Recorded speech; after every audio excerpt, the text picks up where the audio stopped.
Hello, and welcome to The Fool and the Philosopher. The Philosopher and the Fool.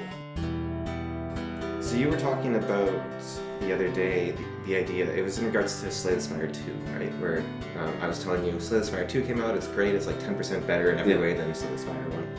And you were saying, this is a conversation, it's too long for now, but because I was just dropping off something. But you were saying, do you think a video game sequel should work to be its own standalone thing, or should it improve upon the first and just sort of like be a slightly better version Be of the first? like 10% better. Yeah, so I think a pretty good example of a game that just improves on Shadow Magic. Like, that's the most obvious example, of course. Yes. Like, Age of Wonders Shadow Magic is basically Age of Wonders 2, but good. Yeah. Yeah. For a debate, that said, I was playing a bit of Shadow Magic a couple months ago. I think it still has the worst UI of like the series, like the second and Shadow Magic. It's really annoying to do stuff. No, it's from that weird era of bizarre UIs. Yeah, like it's really frustrating to try to get anything done. It reminds me like Heroes 5 actually had like that really annoying UI as well. And I think Heroes 4 actually it's closer to Hero 4 weirdness. Yeah. Well, Heroes 5 I didn't like the mini-map because the mini-map was like this weird, it wasn't a square mini-map, it was a what's that game? Warrior Kings? That also had that really awful mini-map where it was like a weird, what's that shit called? It's like a... Rhombus? Yeah, but it was also like based on the direction you were facing. And so it's the field of view on a 3D plane. Yeah, and you're like, I'm trying to play a top-down game here. I just want a square that I can click around. Yeah, it's a perspective view on a 3D plane, so it's an actual 3D map. Yeah. I don't know if you've ever messed around with... Here's my Magic 5's map maker. No. I think it's the most powerful map maker in the entire series. I've heard 7's was meant to be really good. I don't know if it ever was, but... 5 has like a huge amount of scripts and things in it. Castles can have unique bonuses you can apply to them, so you can actually like do unique things with castles. Cool. When you randomly generate the map, it has like an amazing random map generator there in the creator. Castles actually have their own unique lores that get generated about them. So they have like a huge list of basically backgrounds for castles. And it gets put into the castle and then you can read about it. And there's just like triggers and stuff. It's insane. Oh, that's interesting. Yeah, Age of Wonders 3 has a map maker that's more powerful than the modding tools itself. Yeah. But it's fairly rare to be used. But, so that's like Divinity's map scenario maker. If you've ever messed around with that thing a bit, it's actually insanely powerful. No one ever did. Yeah, it's a shame. Okay, so going with sequels. Yeah. Now, I would say there's some games that are borderline examples, so I'll get your opinion on them, all right? So, Divinity Original Sin 2. Yeah. Is that the first game, but more so? I would say, because it's an RPG, the fact that the story changes means it's I guess with sequels to RPGs is a different sort of thing. Well, so... Divinity... And it is a standalone sequel. Divinity 1 versus Divinity 2. Yeah. Not Divinity Original Sin. Yeah. Is that what you're talking about? I'm talking about Divinity Original Sin and Divinity Original Sin 2. So Divine Divinity and Divine Divinity 2 are, I think, actually like almost the exact same engine with very little change in between. Yeah. But Divine Divinity 2 is a lot more buggy and apparently the story's worse, so it's like not worth playing. Yeah. So that's like a case of just like that, but a little bit more. Whereas Divinity 1 versus Divinity 2 is a weird one because I think they actually made a new engine for 2. Right. Oh, you mean Original Sin now? Yeah, Original Sin. So Original Sin, they made a new engine for 2. And that's the engine they upgraded for Baldur's Gate. Yeah. Well, okay, that's another... Actually, that's a great example. I think Baldur's Gate 1 and Baldur's Gate 2. Yeah. Because I think... Baldur's Gate 1 and Baldur's Gate 2 and Throne of Ball are just a progression of a game. Yeah, but I think like Baldur's Gate 2 is just better than Baldur's Gate 1, basically. I disagree. Like, I would say the only advantage Baldur's Gate 1 has, maybe, is that it's an open world, whereas Baldur's Gate 2 isn't as much of an open world. I think Baldur's Gate 1's a better game. Having completely played all of them. Like, I haven't finished Baldur's Gate 2. Yeah. But... And Baldur's Gate 1, I think the problem for me was it took me like 5 attempts to beat the game as well. So like I've started, you drift off for like 2 years, you try again, you drift off for 2 years, and then I finally just sat down and beat it. And so I think that probably made me bored of like the game a little bit. But it also has the issue for me of Durlog's Tower. is, I think, ruins the game. And so maybe if Durlog's Tower wasn't in it, I would think it was better than number 2. Because I believe, as I understand it, you beat Durlog's Tower last. Yes. Whereas that was I did that kind of halfway through the game. Yeah. And the problem with beating Durlog's Tower halfway through the game was the rest of the game was trivial for me, but Durlog's Tower took me like 10, 15 hours. Well, the rest of the game's trivial until you fight. Oh, until I fight Tarbok, yeah. Yeah. Or Sarevok, sorry. Sarevok. Yeah.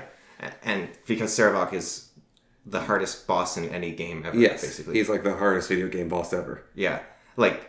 Actually, I think he might be. But in terms of like a fair boss, right? Because yeah. you could have a boss that is like just invincible and you lose. But in terms of a good game with a good final boss, he's like the hardest final boss. Yeah. And the version we both played against was nerfed in a way from the original. Nerfed a lot. But I think they did, I don't remember what it was, but I think when they nerfed him, they also gave him magic resistance or something. Yes. So... Because he was really hard to beat, but you could cheese him really easily. But then they changed it so he's harder to cheese, but he's weaker, basically. Yeah. Yeah. I still cheesed him. Yeah. Well, I did too. And there's still a lot of ways to cheese him. But Baldur's Gate is such a cool game because there's so many different ways to approach a fight.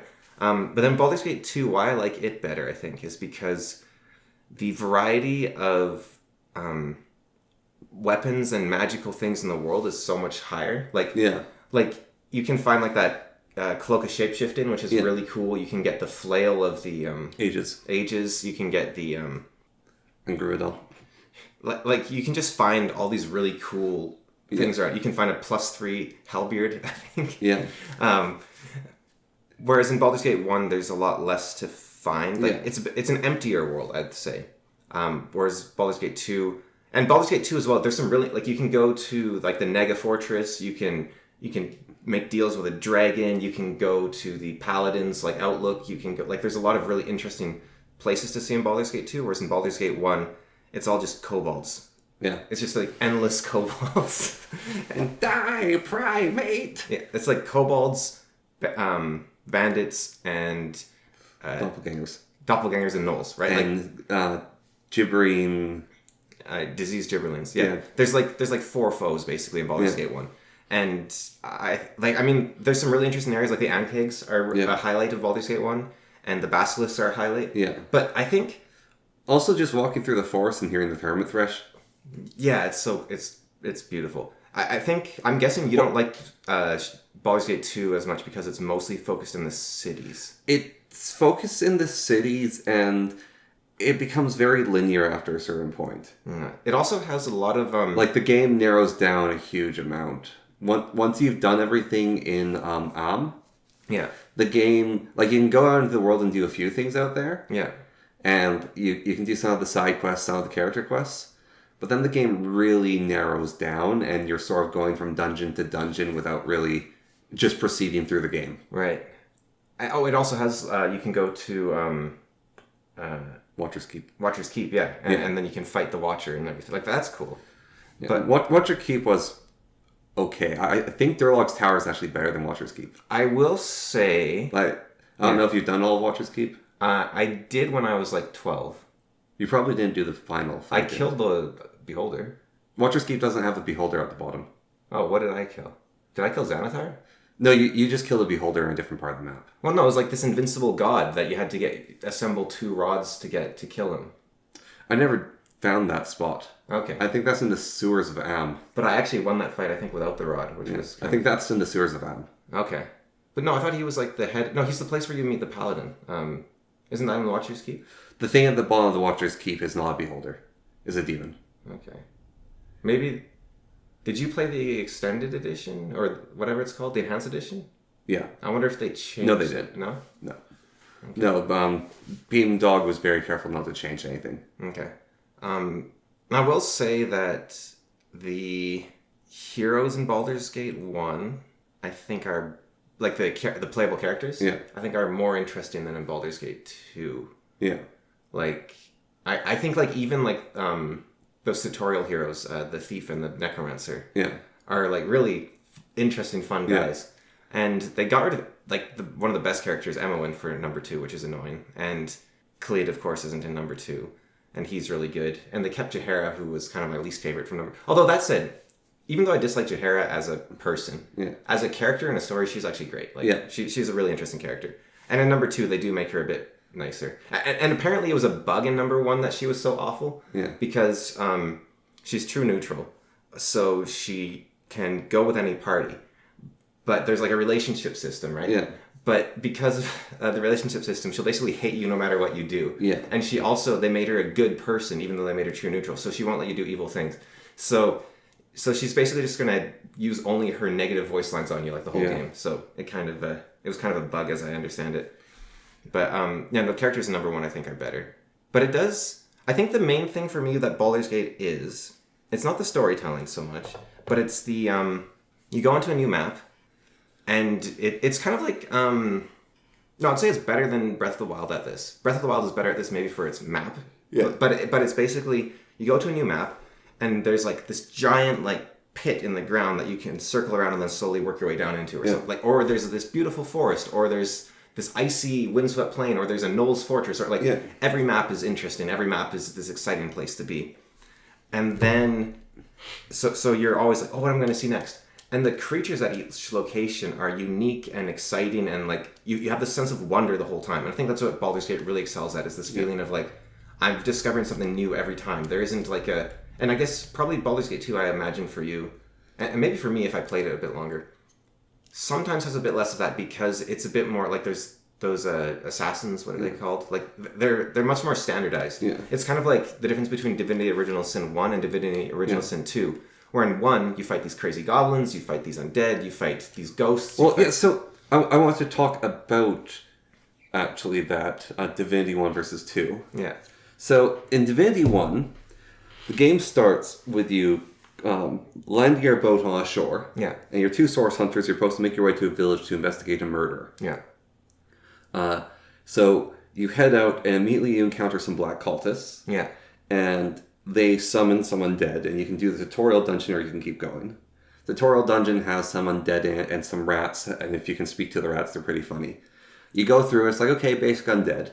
Then you get to the shore, and there's a bunch of soldiers, the legionaries, and a boat lands, and orcs come piling out, and they're young orcs, so orcs, shaman, and some human soldiers with them. It's like, what? Orcs and humans working together? This is dark magic indeed. And the orcs are like completely different than any orcs you've ever seen. They're like these giant monstrous things with stubby horns. Yeah.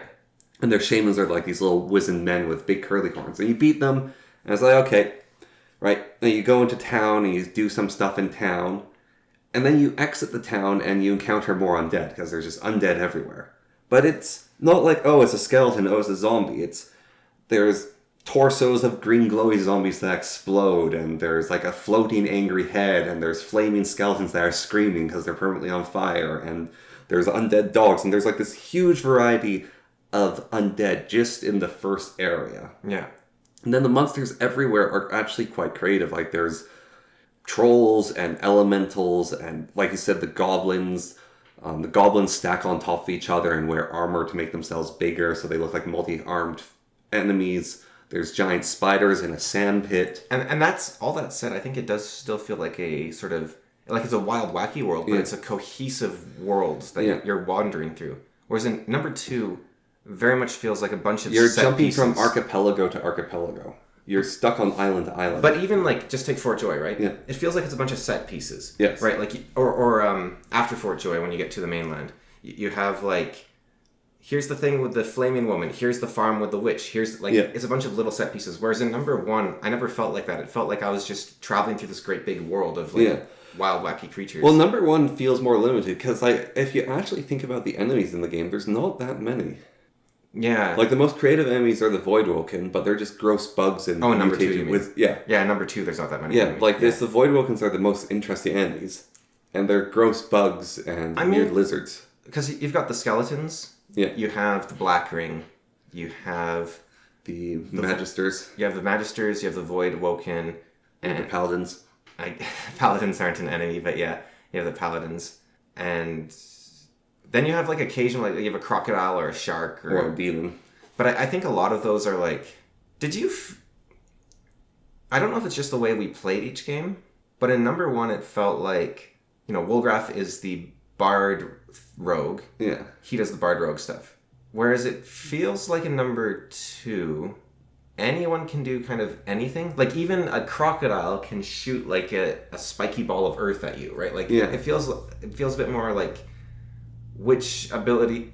It's kind of the difference. So you read the first edition Monster Manuals guide, and they will say something like the Nereid can command her, I think it's like her water about her in a scarf or something, and she can like put it down your throat to drown you. Yeah. And she can also charm people, which you can follow the rules as per charm of a level 4 major. So it'll say something like that. But then you look at the 5th edition rulebook, and the Nereid will be like, has control water as level 2 cleric, has charm as level 3, and it just gives you a stat block that's very generic. Yeah. And I think you do lose something when you genericize like that a little bit. No, definitely. So I think... No, I think one of the problems from it might be is Divinity 2 is designed so that the player creature is a player creature. Yeah. And what I mean by that is you could transpose its stats onto anything. There might be like a few unique spells, but all they're doing is casting a spell. Yeah. Where I don't know, number 1, if this is the case, but that's a thing that only that one specific creature can do. That's not a spell. It's baked into that creature itself. That's how it feels, at least, right? Like, and for Baldur's Gate, I think Baldur's Gate 3, they might have actually done a little bit more of baking. Well, that's where I was going to go, actually, with... Because I was, like, the core of the Baldur's Gate series is this feeling of discovery, I think, of each creature and each bit of terrain. You're like, what is this? What is this? And now, I don't want to get too much into Baldur's Gate 3 because I've only played a tiny bit of it and I don't want spoilers or anything. But from the little bit I've played, I've been kind of disappointed in the world map. It's not nearly on the level of Baldur's Gate 1 or 2, I would say. Yeah. It's just kind of... It feels very Divinity Original Sin, actually. Yeah. Or Original Sin 2. It's just... Well, there's the joke that Baldur's Gate 3 is actually Divinity Original Sin 3. But the thing they do differently from the Original Sin games, and which is much more like Baldur's Gate, is every enemy encounter has been... Like, whoa, I wasn't, like, the example that it actually had me grinning when I was like smiling was, there's a bunch of hyenas on a road just sleeping, and there's like a slaughtered caravan everywhere, and I'm like, how do hyenas destroy this caravan? But, okay, that's kind of interesting.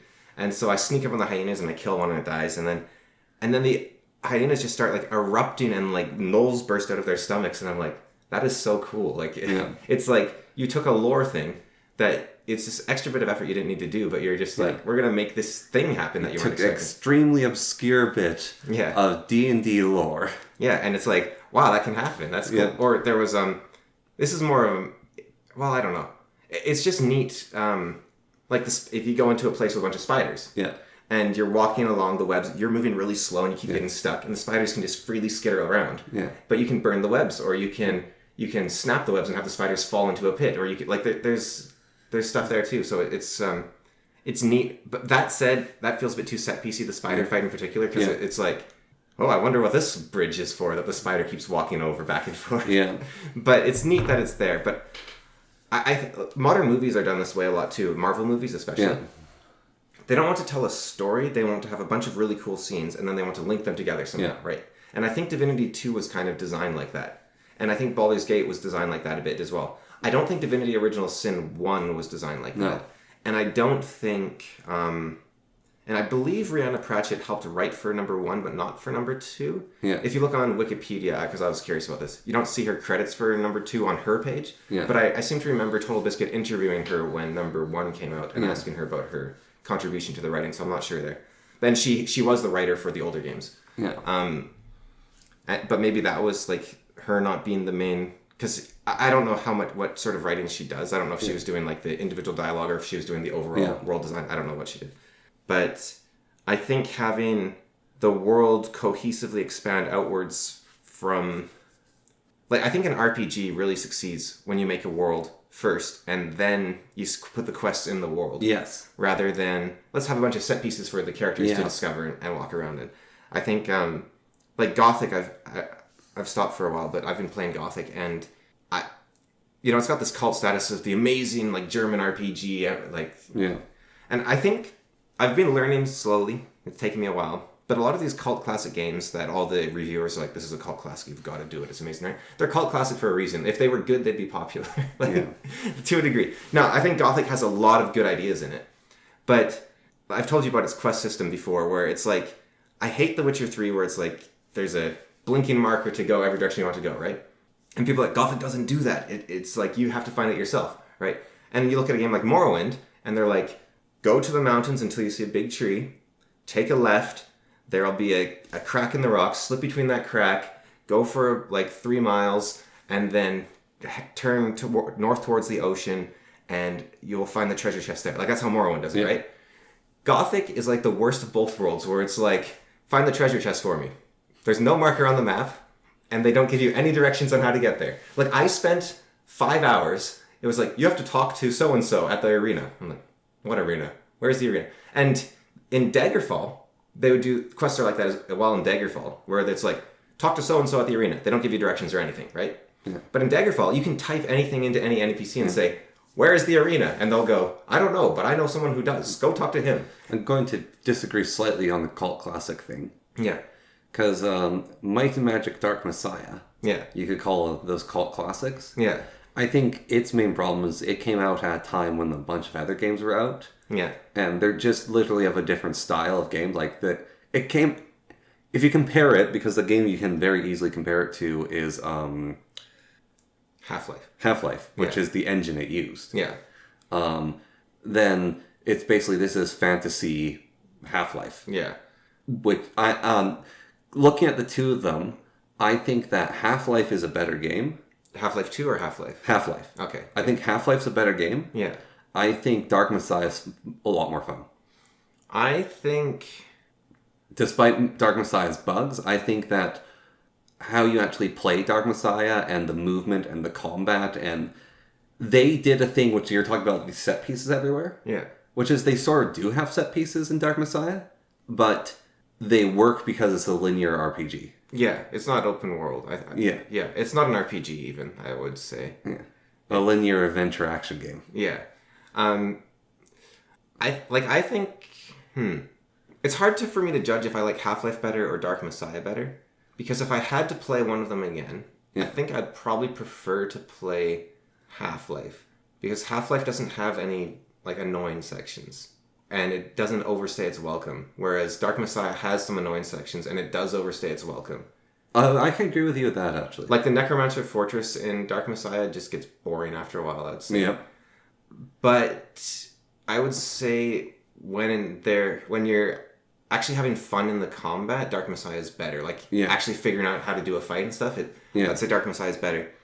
And I would say I would prefer Dark Messiah to Half-Life 2 if I had to play one of those again. But that's actually just because Dark Messiah is shorter, I think. Yeah. Because, well, also, Half-Life 2, I'm not really sure... Like, people really want Half-Life 3, but I don't know if Half-Life 2 is actually a good game. Well, that's the thing. So people really want Half-Life 3. Yeah. And did you complete Half-Life 2? Yeah. Well, I didn't do the extra chapters. Yeah. So I finally went ahead and did the 2 extra chapters. Yeah. I kind of regret... Well, I started one of them, and I was like, oh, this is awful. Yeah, I kind of regret doing the 2 chapters. It's like playing Portal without the fun of Portal. Yeah. No, the extra chapters in Half-Life. Yeah. This might be sacrilege to some people. Yeah. But, like, the game goes downhill the longer you... I think Half-Life 2 starts really strong. Oh, definitely. Yeah. The start of Half-Life 2 is very fun. And then I think this is going to get us crucified, all right? Yeah. I think Half-Life 2 goes downhill once you enter Raven's... I was about to say Ravenholm. Ravenholm. I think that's where it starts going downhill. Like, so there's parts of Ravenholm I really like. Because Ravenholm is you get the gravity gun, you get a buzzsaw, and you shoot at some zombies. Yeah. And that's fun once you do the first cycle. Yeah. But you go through Ravenholm 3 times. Yeah. Like, actually, you go through the same thing in Ravenholm 3 times. Like, Ravenholm's really fun before you meet the preacher. I wouldn't even say then. No? No. So I'd say Ravenholm is actually... It's too gimmicky, a lot of it. Like, it's like, turn on the gas and get... Like, it's the same enemy over and over and over again. And I think how I would fix Ravenholm, if I were the game designer for it, was first... It's the first place... I think why I don't like it the most. The start of the game is like a magic trick in level design that I have... I don't think ever seen before. Or again. Where you can't get lost, even though it's like it's this open map. It feels like an open map, but it's actually like this linear map you can't get lost on, and it's magical. Like it's incredible. I don't know how they do it exactly, but then you get to Ravenholm, and I got lost for like an hour just walking in circles because I couldn't make one jump, and then I thought, okay, that's clearly not the way I'm supposed to go. But it turned out no, that was. I just had like messed up the jump or something. I don't remember what it was. It's also dark, and what I thought, okay, you know what? I can't think right now. I'm just going to kill all the enemies, and then I'll just look around and try to figure out what's going on. The enemies infinitely respawn, and I really don't like infinitely respawning enemies. Yeah. So I would say there's one situation where infinity respawning enemies. There's 2 games where it's acceptable. End of Reach. Oh, like Halo? Yeah. Yeah. Where you're supposed to lose. Yeah. And in Left 4 Dead, the defense of Isengard, where the whole goal of that modded map is to survive as long as you can. Yeah, well, if you're trying to lose against like a huge horde, that like they are billions as well, right? Like there is reasons for it, but I think in a section of the city where ammo is limited, and the map design is kind of frustrating, and you can slip off of things and just fall back down to the start. I'm not a huge fan. The darkness made it really annoying. The fact that your gravity gun was the main weapon, but everything was like right in front of your face, and it was very narrow, twisting corridors. It meant it was very hard to bring the gravity gun to bear, and I just got tired of shooting the same gun over and over and over again. Like, it just goes on far too long. I think Dark Messiah Might and Magic is also too long of a game.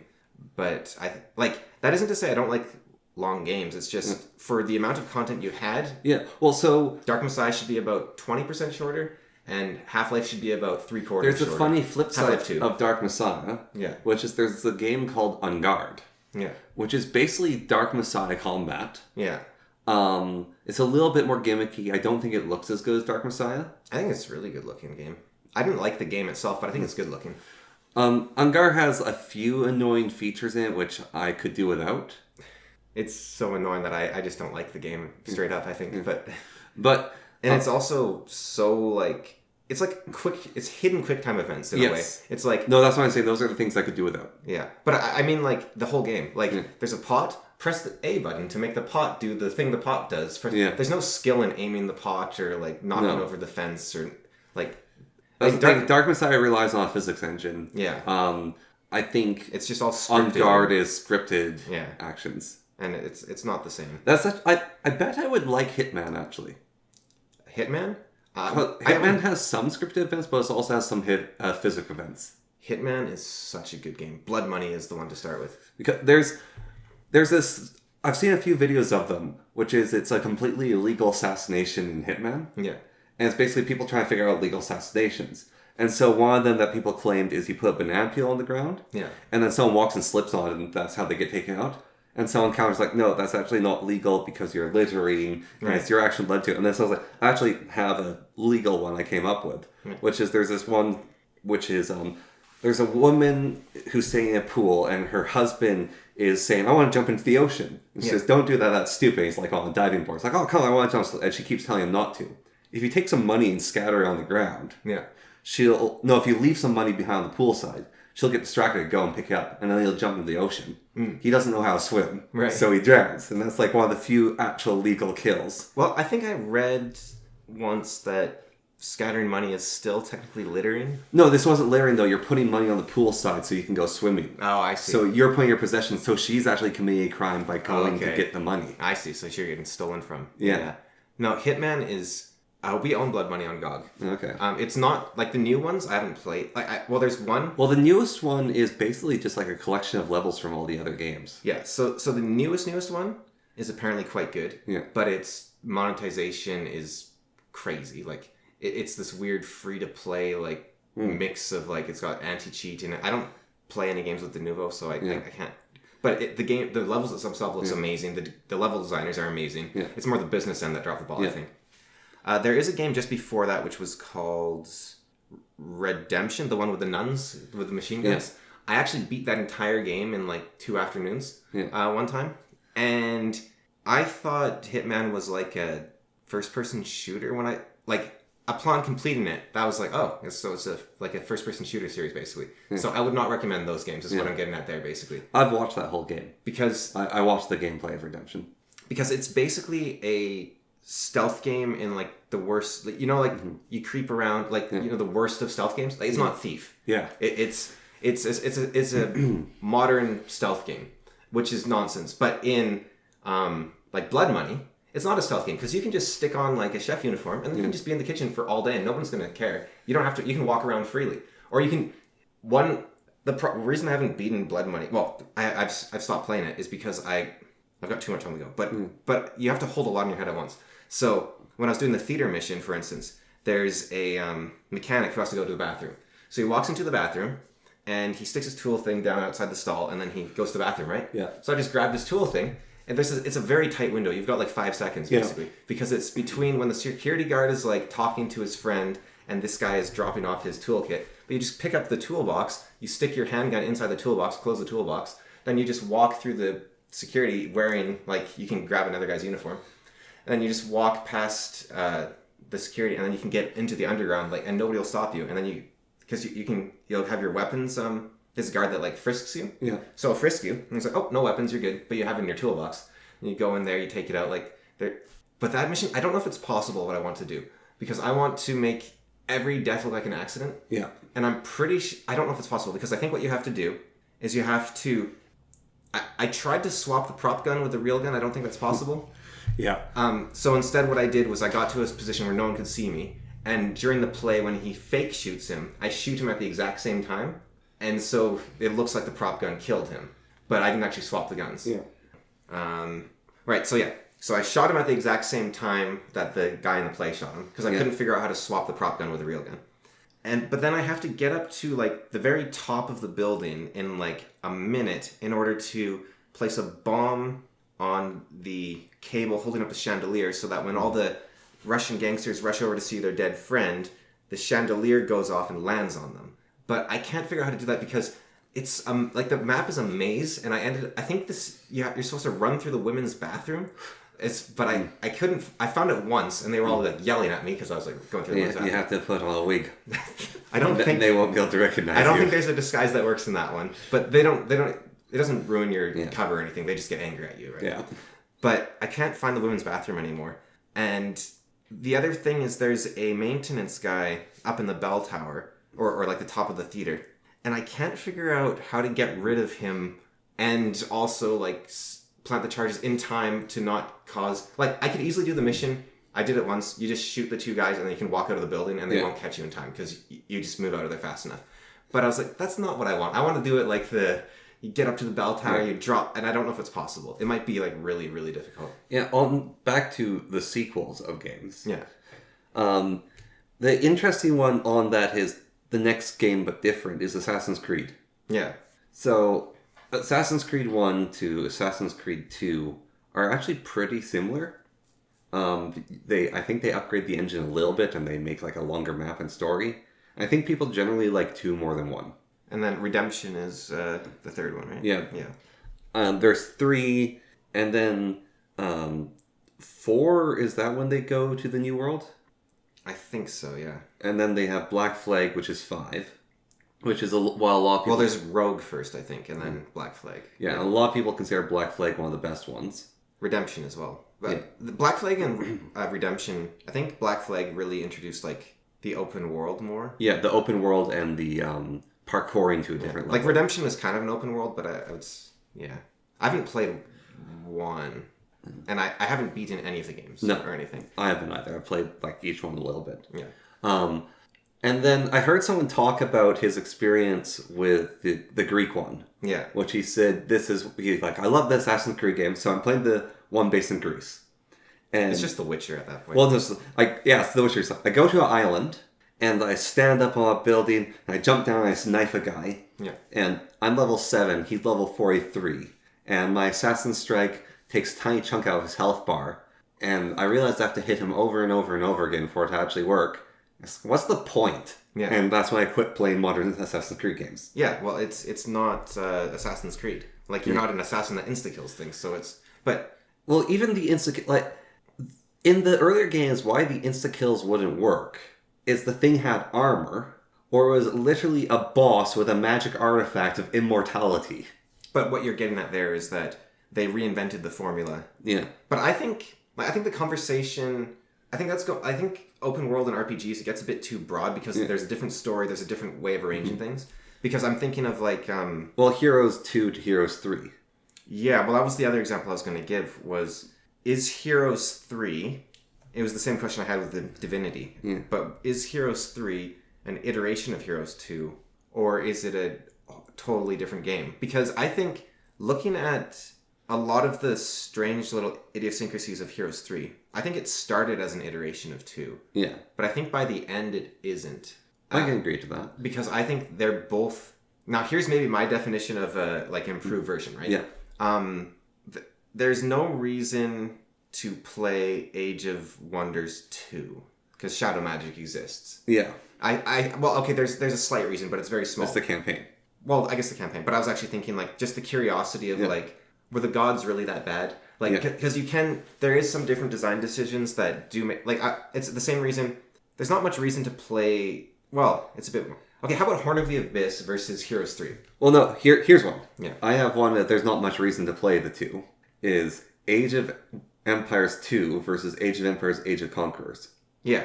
Or Age of Empires Age of Conquerors, or the... Forgotten Kingdoms? Definitive Edition. Yeah.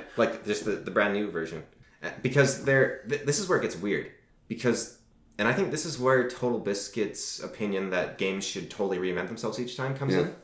Because I think why he wanted that, maybe I'm putting words in his mouth, right? Yeah. It's been a long time since I've listened to his talk on it, but I wonder if someone comes to you and they're like, okay, which version of Age of Empires 2 do I play? Yeah. And you're like, well, Definitive Edition, obviously, right?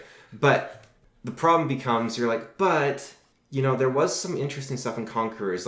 They got rid of the obsidian arrows, which was kind of a fun idea, and they've Definitive Edition's a bit too balanced now. Yeah. Everything's a bit too... So this might make you like Leary a little bit more. Yeah. So here's some things about Leary in the latest tournament. So Leary doesn't play on the ladder of ranked games. And this is a Age of Empires 2 pro player. Yeah. So he doesn't play on the ladder. Yeah. So that means people play ranked games for their training and stuff and to get skilled. Leary doesn't do that. Yeah. Leary plays private games. Yeah. And so T90 gave him an interview because he's the first person in Age of Empires basically to sweep a tournament in the qualifiers. So he didn't lose a single game. Yeah. And he asked him about the 3 new civs which came out. Yeah. And it's I noticed you're always banning those and you haven't practiced with them at all. It's yeah, I don't own the DLC. Yeah. And T90's what? What do you... You're a pro player. You just won a bunch of money from this tournament. You could buy stuff. Well, a dev told me they were going to give me a key for it, and someone else said they could get me a key. And, the thing is, I just don't really see a reason of playing them. I have the civs I like already, so I'll just ban them so no one else can play them, and then I'm good enough to beat anyone with my remaining bans. Mm. So what about that makes me like him?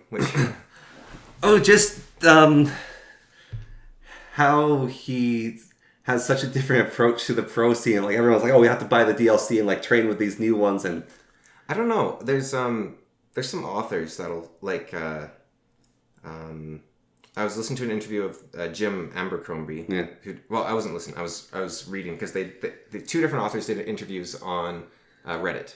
Ask Me Anything. So it was Jim Butcher and it was Joe Abercrombie. Yeah. I love both their books. And Jim Butcher, they're like, "What's your favorite book series?" And he's I don't know. I love so many books. Right now I'm reading Black Company. A new book just came out and I've been loving it. And then Joe Abercrombie, they asked him, "What's your favorite series?" He's like, "Well, I don't really read books." And I was like, how dare you?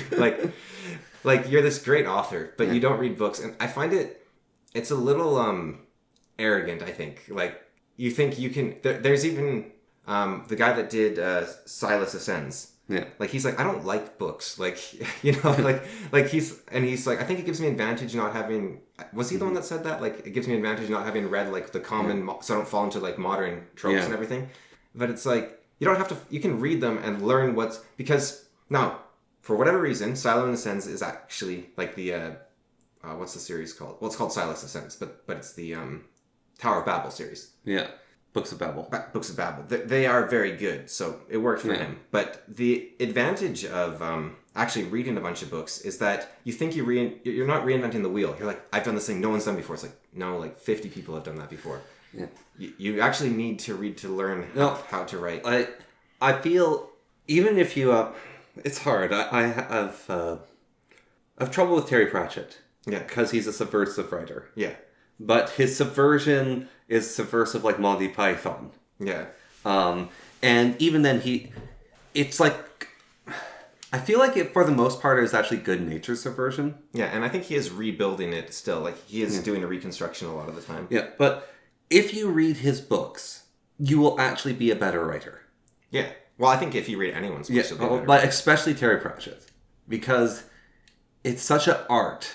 Yeah. And it's not like, what's his face? The guy who wrote the Kingkiller Chronicles. Yeah. Like, it's not like trying to be perfect like him. Yeah, like at a technical level. There is something special, I think, about Terry Pratchett's writing, which will just give you an appreciation for humor and an understanding of how to use it. Now, I think I've noticed the problem with Terry Pratchett, like reading him to learn how to write, is I've read, because I read a lot of these like web novels things, right? Yeah. And so many of the authors, I can be like, you've read Terry Pratchett. And because I read on my Kindle, it'll say there will be sentences that it'll be cut off halfway through the page, right? I mean, this would happen in a book as well. And I can say what the next like 4 words will be because they're like aping Terry Pratchett so much that I know how it's going to go. And the problem is they always do it in the same way. The word particularly is like a crutch for authors trying to be funny. So they'll say like a particularly, what would you say? What would an example be? They'll take any situation and add particularly in. So you'll say, he introduced his face to the concrete with a particularly vehement enthusiasm. Things like that, right? Yeah. And where it's just like, you don't need that adverb in there. No. And so it becomes very Pratchett-y. But that said, if you're going to copy someone, Pratchett's a pretty good choice. Yeah. But I have found in my own experience, the best writer for me to read, which I can see an immediate, because, you know, I write every day, and I'll, at the end I'll be like, yeah, that was pretty garbage or whatever. But when I'm heavily influenced by who I'm reading at the time. Yeah. And I'll like start doing their style, and that's what editing's for, so you can actually unify your own thing. But the writer that I think I've noticed the best results from is actually, well, Dostoevsky's pretty solid. My writing tends to get better after I read Dostoevsky. But also Jim Butcher, like Dresden Files. Yeah. After I read Dresden Files, my writing tends to get better. After you read The Dragonbone Chair, your writing style turns to dust. Like each time you type, just dust is pouring from your fingers. I don't think he's a bad writer. He just takes forever to get to the point. So it's I might start slowing down, right, if I read him. But every sequel to a video game is going to lose something. Yeah. Whether that be a interesting map or a bad choice that is interesting because it's so bad that you can learn something from it. Like Age of Wonders 2, I think any Age of Wonders fan should experience just so they can see how awful the gods were, because it's almost hilarious what a bad system it is, and it's fun in its own way because you will just lose the game because the gods decided, like, you know what, I hate this guy. Yeah. Like, they'll be like, turn 2, they'll be like, I need you to slay this titan that I've put in the middle of your town. Yeah. And if you lose the town, you lose the game. And so it's like, wait, what? And then, boom, titan attacks your town next turn. And so I think the gods, now they rebalanced the gods for Shadow Magic. They basically neutered them. I don't think, they can still give you quests in number 2, I think, yeah, but it's not nearly the same level. Yeah. And then in number 3, they just got rid of them. And they added cosmic events instead, which are a lot more balanced. And also affect everyone equally, rather than just being, oh, you know, player 3? Screw you, 10 basilisks in your town. Yeah. Yeah. So I do think that aspect of number 2 is interesting. The story in number 2 is a bit more interesting in a sort of classical, like, young hero becomes a great man sort of way. Yeah. But I don't really care about the stories in video games. Well, yeah, but especially in, like, adventure. If I wanted a story, I would write a book. Yeah. Yeah, exactly. But in particularly when I'm playing like an adventure strategy game, right, or a 4X game, like, I really don't care about the story, and in fact, it gets in the way. Like it almost always gets in the way. I think you can do it well, but there's very few people that do. Yeah. Because what kind of games I like is systems-driven games, or maybe not even systems-driven exactly, but games which aren't scripted, where your actions matter. So, for instance, I was playing Breath of the Wild recently. Yeah. And my health was low. Actually, it might have been Tears of the Kingdom. I can't remember. One of those games. My health was low. And so I was like, okay, I need to eat, but I don't have any food. So I need to get food, and I can't find any food. But there was a boar. So I was like, okay, I'll fight the boar. But I had like half an HP, right? Because I was injured. Yeah. And I didn't have a bow. So I was like, okay, what do I do? So I snuck up around a tree that was like uphill of the boar. And then I took out my axe and I cut down the tree. And the tree fell on the boar and killed it. And then I had the meat. Yeah. And what game can you do that in other than Breath of the Wild? I believe a YouTuber called Soviet Womble made a video game on survival games. Yeah. And he was always talk about, his fans would say, "Will you play this survival game again when they add the story?" Yeah. And he's like, "What? What do you mean?" Yeah. And then he made a whole video about the forest. Yeah. Based on that. Well, the story... And The Forest is actually a game that almost succeeds. I think the last half it doesn't do it. Yeah. But the story of a video game, for me, is what you do. Yes. The way you do things, the actions you do. And so the fact that I have a story of like sneaking up a hill and cutting down a tree to kill a boar is amazing. Like that's so cool. Whereas I've been playing the Horn of the Abyss campaign, and it's just been it's like insanely hard.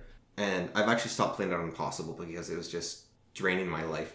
Was it made for the pro players or the campaign players or something? No, it was made for people that aren't playing on Iron Man. So it's made for people who are reloading constantly. Okay. And also, the thing is, to beat a Horn of the Abyss, like their hardest map, which I actually did beat on Impossible on Iron Man difficulty. Yeah. So I beat the hardest map in the game on Impossible and Iron Man, so I can say I did that at least. But it's, you have to defend a town called Sacred Grove in it. What I did to beat it was I turned it from being a strategy game into being a chess puzzle. Yeah. So basically, I did seed manipulation. So you can there's a random seed in Here's My Magic, and it's actually possible to manipulate so it's the same every time. Yeah. So I did that so that I would have the same seed every time, and then I would play out the same actions in order. I had like a list of like, okay, here's turn 1, 20 actions. Here's turn 2, 20. Here's how I will do this fight, because the fights are also identical. The RNG is the same for every fight. Here's how I'll do this fight. Here's how I'll do this fight. This is when I'll pick up those resources. So I did that for like 2 weeks, like in-game. They took longer out of game. Yeah. In-game. This is the way I get into the best possible position. And then from there, I experimented outwards. Okay, do I attack this player first? Do I attack this player first? And so it was just, it turned it into, so that's how you beat those. It's basically a puzzle. Yeah. And that's not how I want to play Here's My Magic. I want to play a strategy game where I'll make a few mistakes, I'll have setbacks, and then I'll have victories. And the problem with a lot of the campaigns is if you lose your hero, you lose the game, which means you can't have setbacks. There's no such thing as setbacks. And so and the other design decision that the Horn of the Abyss people do, a normal Heroes game, you and the AI are both getting stronger over time. Yeah. And then you fight, and one of you loses, and you keep going. And if you beat their strongest hero, they are now kind of out of the game, right? Because you took out their strongest hero. Horn of the Abyss, because they don't want the end game to be the mopping up section, right? They actually make it so that the final fight is the hardest fight in the map. And so they'll have like the final hero locked behind a fence that you have to defeat. Yeah. And he'll be like 3 times as strong as the second strongest hero. And so when you get to him, you can still lose the game outright, even though you easily wiped off the rest of the map. Yeah. So it's basically this tiered system of like, okay, you beat the weak one, but now it's even harder. And now you beat those ones, but it's even harder now. And it's like, that's not Heroes. That's and there's only one way to beat it, which is just to... The Shadow of Death campaign. Yeah. Great example of how to do the hero map. You play Kragak, you have to play Kragak. You run fast. Yeah. You beat your enemies fast. If you take a moment to think, you lose. You play Gem. You have to go slow and steady, preserve the growth, but you can't take too long. You have to keep growing. Yeah. You play Galoo. You can sit back as long as you like because you've got arrows. Yeah. And they're trying to siege you, and you're Galoo with your bow. Yeah, and you play Sandro. It's like you are the most powerful person on the map, and you're going to crush them all. Like it's really well done. But yeah, I don't think the Horn of the Abyss. They have some really interesting aspects to them, and I think there's also like 3 pages of text every like couple days. You know those pages of text pops up? Okay. Yeah, but they actually tell you like there's a thing to the west we need to go to, and also they're actually like it is a moderately interesting story from a writing perspective, but I'm not there to read, I'm there to play a game. But that said, no, that's basically it, is that I'm there to make the story. I don't want the game to be making the story for me, right? Yeah. But so going on from that, so we're trying to define what is an iteration. Yeah. So Shadow Magic, who cares about the story? Shadow Magic's a better game, right? Yeah. But there is always something left behind. There's always Yeah. something worthwhile in the previous version. But I think we can clearly say Shadow Magic is just a better version of Age of Wonders 2 in every aspect. It's also, it's not just better in every way, because I'll say that here Age of Wonders 3 is better in every way than Shadow Magic, except for how interesting the town powers are. Yeah. But besides that, it's more interesting in every way, I would say. But that doesn't mean they're the same game. Yeah. Whereas Shadow Magic is the same game. So what makes them the same game? It's the same engine, obviously. Yeah. But what's the game? Majora's Mask and Ocarina of Time use the exact same engine and the exact same models, but they're clearly not the same game. Yeah. So it's not just the same engine. But I think it's an engine that produces the same style of gameplay would be... Or no, not even an engine. Who cares about the engine? I would just say the same style of gameplay. The exact same style of gameplay. Without any major innovations. Yeah. Or changes of... Well, Shadow Magic's effectively a DLC. Yeah. Yeah, it is just a DLC, basically. But they made it a standalone game, so it very, very clearly replaces it. That said, I would say Age of Wonders 2 and Shadow Magic are basically the same gameplay as Age of Wonders 1. Like, it's the same UI, it's the same gameplay, it just has evolutions and gods, and more spells and powers. But I would say it's actually worse than number 1. The towns work a little differently, the units interact a little differently, they fight differently. Yeah. I was actually thinking, you've played Age of Wonders 4, right? Yes. Because Age of Wonders 1 does something the other games in the series don't really do. And it's interesting because tier 4s in every game in the series, except maybe 4, I'm not sure, are ridiculously strong. They're easily the strongest unit in the game. But in number 1, it was special because it was actually very rare you could get a tier 4 because the towns didn't upgrade like they do in the other games. Yeah. So you just couldn't get a tier 4. And it's kind of a neat... It makes each subsequent tier that much more exciting. Yeah, they artificially do it in number 4. Yeah. They have this Empire resource that is used for your most important upgrades. Yeah. And it's basically like you have so much of it, and if you spend it, that disappears. But if you can put it into your tier 4 units, and if they die, you can then get it back. And so it's kind of like artificially there that you have a limited amount of tier 4s you can get. I kind of like that idea. And the tier 4s don't... you can have a death ball of tier 4s and you can just roll around. Oh, so it doesn't solve that problem? No. Because that was a problem with number 3 as well. You can just have a death ball of tier 4s and it misses some things. I mean, that was a problem with number 3 as well, to be fair. But, yeah. Number 1 does avoid that problem. Yeah, which I think is really cool. And your tier 4s feel really special. Well, number 1 avoids the problem by making a different problem, which is how... If your hero dies, you lose. Yeah. And that's actually how the death ball is avoided, because if you have a death ball of tier 4s, a group of orc assassins will sneak up and kill your hero. But also, number 1, you can't actually build tier 4s that often, because you need a highest tier city, and those are very rare. Yeah. So, I mean, you can actually make a death ball in number 1 of, if you have a tier 4 city, you can just start producing a horde of But in a lot of the maps, the tier 4 city is going to be in the middle of the map. Yeah. And it's what you're fighting over. Yeah, and if you take it there, you're going to be like, well, we need to get over there. Yeah. Because it's basically a win condition. Yeah. You migrate to your species. Yeah. Yeah, and then they're going to come and kick you out. And so I think it's... Making the tier 4s a win condition is a lot more interesting, I think, than making it just something everyone does all the time. Yeah. And in number 3, instead of having the tier 4s be the win condition, they have the ultimate spell be the win condition instead, which it's fun, but it's different. Yeah. And even their ultimate spell pales in comparison to the ultimate spells. Okay, so why is number 2 not just a straight up iteration of number 1? I would say the gods are different. The creatures are different, the battlefields are different, the spells are different, the heroes are different, how magic is cast is different. Yeah, I mean it's kind of like if your main hero dies, you don't lose the game. You have to lose your city. This is going to sound weird, but Age of Wonders 2 is kind of Age of Wonders 1 in space. Yeah. Except it's not in space, but it's kind of like that, right? Because you say the creatures are different, and they are, but it's the same stat system. It's the same you miss if you dodge. It's all the same systems. It's just the musical change is also pretty extreme because it's a different composer. Yeah.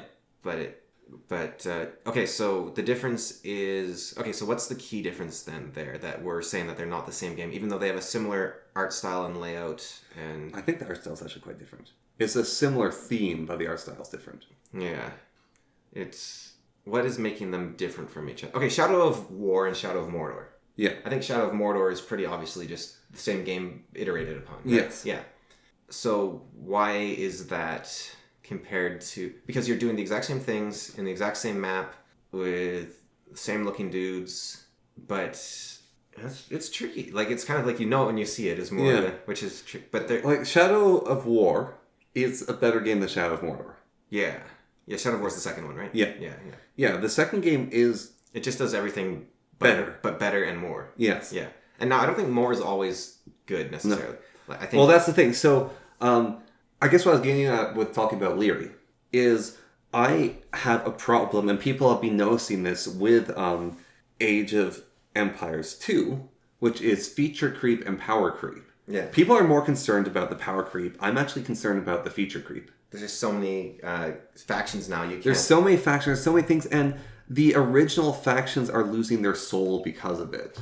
Well, I found board games fell for this like a decade or so ago, and new people to the hobby still fall for it, but I think a lot of people are getting tired of it now. Yeah. Which is, they'd be like, I got this game, and it's got like 12 expansions, and I'm so excited. And it's like, remember when like you just had a good game, and you didn't have to keep buying expansion after expansion? So here's the really interesting thing. If you actually look at Age of Empires 2, Age of Kings, I think it's called. Yeah. Versus Age of Conquerors. Yeah. So back in the old days, when you released a game, it was really hard to release a balance patch for the game. Yeah. And so, Age of Conquerors is actually a balance patch. Yeah, well, it's more than that. It also updates the AI. And yeah, it fixes a bunch of things. But basically, they had an idea of how people would play the game and how things would work out. They had these thoughts. Do you know why Teutonic Knights are so slow? They were the best unit in the game. Yeah. When they were playtesting amongst themselves, they were terrified of Teutonic Knights and infantry in general. Like, infantry is super strong for them in the playtesting. Yeah. And so they nerfed infantry a whole bunch. And then they're like, oh, okay, we'll leave it as this way. And then the Teutonic Knights were what they considered some of the strongest units. And it's like, oh, but they feel so slow. It's like, no, we just have to leave them as is. And then they did Age of Kings. And even then, if you look at a pro like Doubt, there's something very interesting about Doubt compared to almost all, like any of the old pros. I think there's like 2 old pros, but Doubt is one of them. Is back in the day, you actually couldn't micro because you had lag in between playing people with massive delays. And so the game was actually macro. Like, the whole thing of boar luring in multiplayer wasn't actually possible. Well, there's more than that. There's also the pathfinding, right? Well, no, the pathfinding, but boar luring wasn't possible. Yeah. Because your villager would get killed. Because of the lag between the two of you, you would actually just lose your villagers. Yeah. And so you had to play the game differently back in the day. Well, I'll give you an example of... so I played... The most Age of Wonders I've played is actually Age of Kings. Age of Empires? Yeah. The most Age of Empires 2 I've played is Age of Kings. Not Age of Conquerors, not HD, not Definitive, but actually Age of Kings. That's the one I played the most. I own the Conquerors expansion, but I didn't play it very often. Because I had a thing when I was younger, which I think it also shows something about DLC and expansions. Yeah. Which was, I would play a game to death without the expansion first, and then I would add in the expansion if there was one. Even if I had both. I would like, I want to play like the original, and then I want to see everything that they add to it. And so I'd sort of layer them on top of each other. And I think it was because the expansions were so big back then. Yeah. Or not always big, but they'd also change the game. Like, Durlog's Tower, I think, would have been... I think Baldur's Gate 1 would be better if that whole thing wasn't there. Yeah. But a problem that would happen all the time when I was playing Age of Empires was you would wall your town in to keep it safe. Yeah. The gameplay also was totally different. Not just because I was bad. Yeah. Like, obviously I was bad, but you weren't as rich because, like you said, you couldn't boar lure. Yeah. And so there wasn't the tech for the farms, I don't believe, until Age of Conquerors. Yeah. So you didn't have, like, better farms. Yeah. So you were quite a bit poor, so the fights were a bit smaller, which meant Teutonic Knights, like, you'd have, like, 3 Teutonic Knights against your opponent's, like, 6 Knights and like, 10 Spearmen. Like, it was a much smaller scale, which I think is more interesting in a way. The game was also about 50% slower, I believe. Yeah. Because they actually sped it up in HD edition, and then they kept it sped up in Definitive. So the game played quite a bit slower. And so it was actually a very slow-paced game, and it was very relaxed. Like, the music was this very, like... Yeah. Well, if you've never played Age of Empires, you've heard its music. Because so many people... It's either Age of Mythology or Age of Empires music is like the go-to background music for video documents on YouTube. But to get an idea of how slow the game was, that music you hear for Age of Empires, that very slow music... The villagers were more or less moving in rhythm to the music. Yes. So they're like a... Yeah. And the horses would ride in rhythm to it. So when they were chopping, each like would be when they would hit their axes like... So it was a much slower paced game. Yeah. But yeah, you would wall your town in to keep it safe. Because walling was a bit more effective back then too. Well, they've made it better in some ways, but... It's come back. Yeah. Plain open was a thing for a long time, and walling has come back. And actual walling, not just house walling. Yeah. And your villager would always end up outside your wall or like trapped against a tree or something like that. And you'd be like, oh great, I just lost it. And it'd be easier sometimes to just delete that villager. Because what was the deal with gates? They were either ridiculously expensive or they didn't even exist. I don't remember. They're expensive and they had less health and they're more vulnerable because they could be attacked by a wider area. Yeah. There was some reason like... But it took so long to build the wall. Yeah. Like you didn't want to... You just delete the villager instead of deleting the wall basically. This is bad gameplay, of course, remember. This might have not been the correct option. No. But... It's definitely not the correct option. But... Well, you'd say that because it's like, well, obviously villagers are super valuable. But what else are you doing with your town center? Because it's not like you're rich and constantly pumping out villagers. Like you're just... Yeah, but a villager is potential infinite resources. Yeah. But, yeah, I guess. Anyways, the villagers... Conquerors, Age of Conquerors. I read that when I was reading through the manual for it, I was like, okay, do I want to install Age of Conquerors now? It's like... light cavalry can now upgrade into this thing called hussars. I was like, whoa, those things look super cool, but they look like a fantasy unit. That's a little dumb, like whatever. Yeah. And then there's like 3 new civilizations. Okay, that's kind of... And then like the Jaguar warriors are like the best fighters against unique units. That's crazy. No, they're best against infantry. Against infantry, yeah. But like... Samurai. How many non-infantry unique units were there?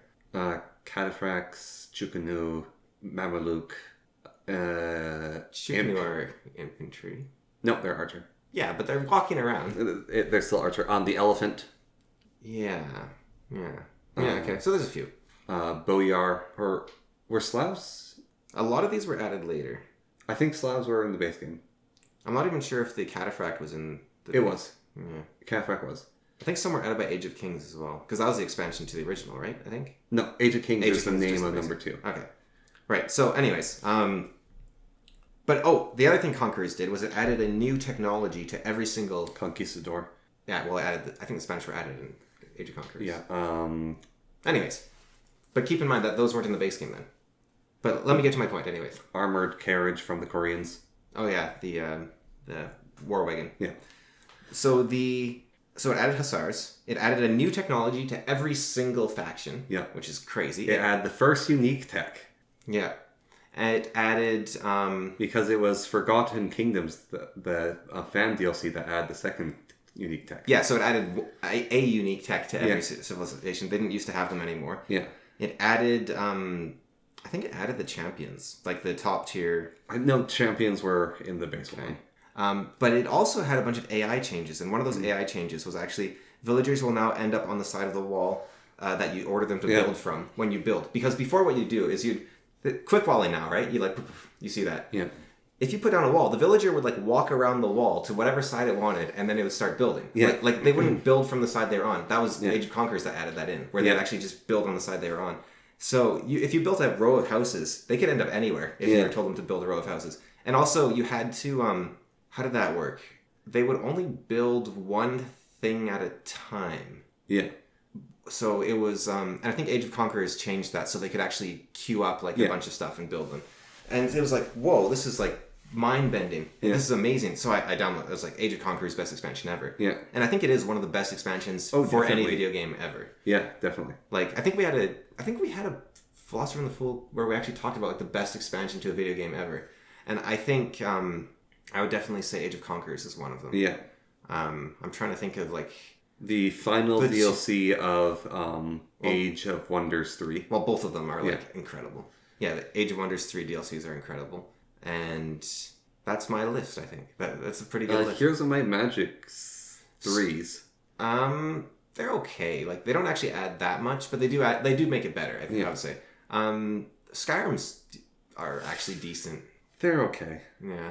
I'm actually not the biggest fan of them. You can personally. you can live without them, I guess, is the thing. Whereas like Age of Wonders, I wouldn't go back.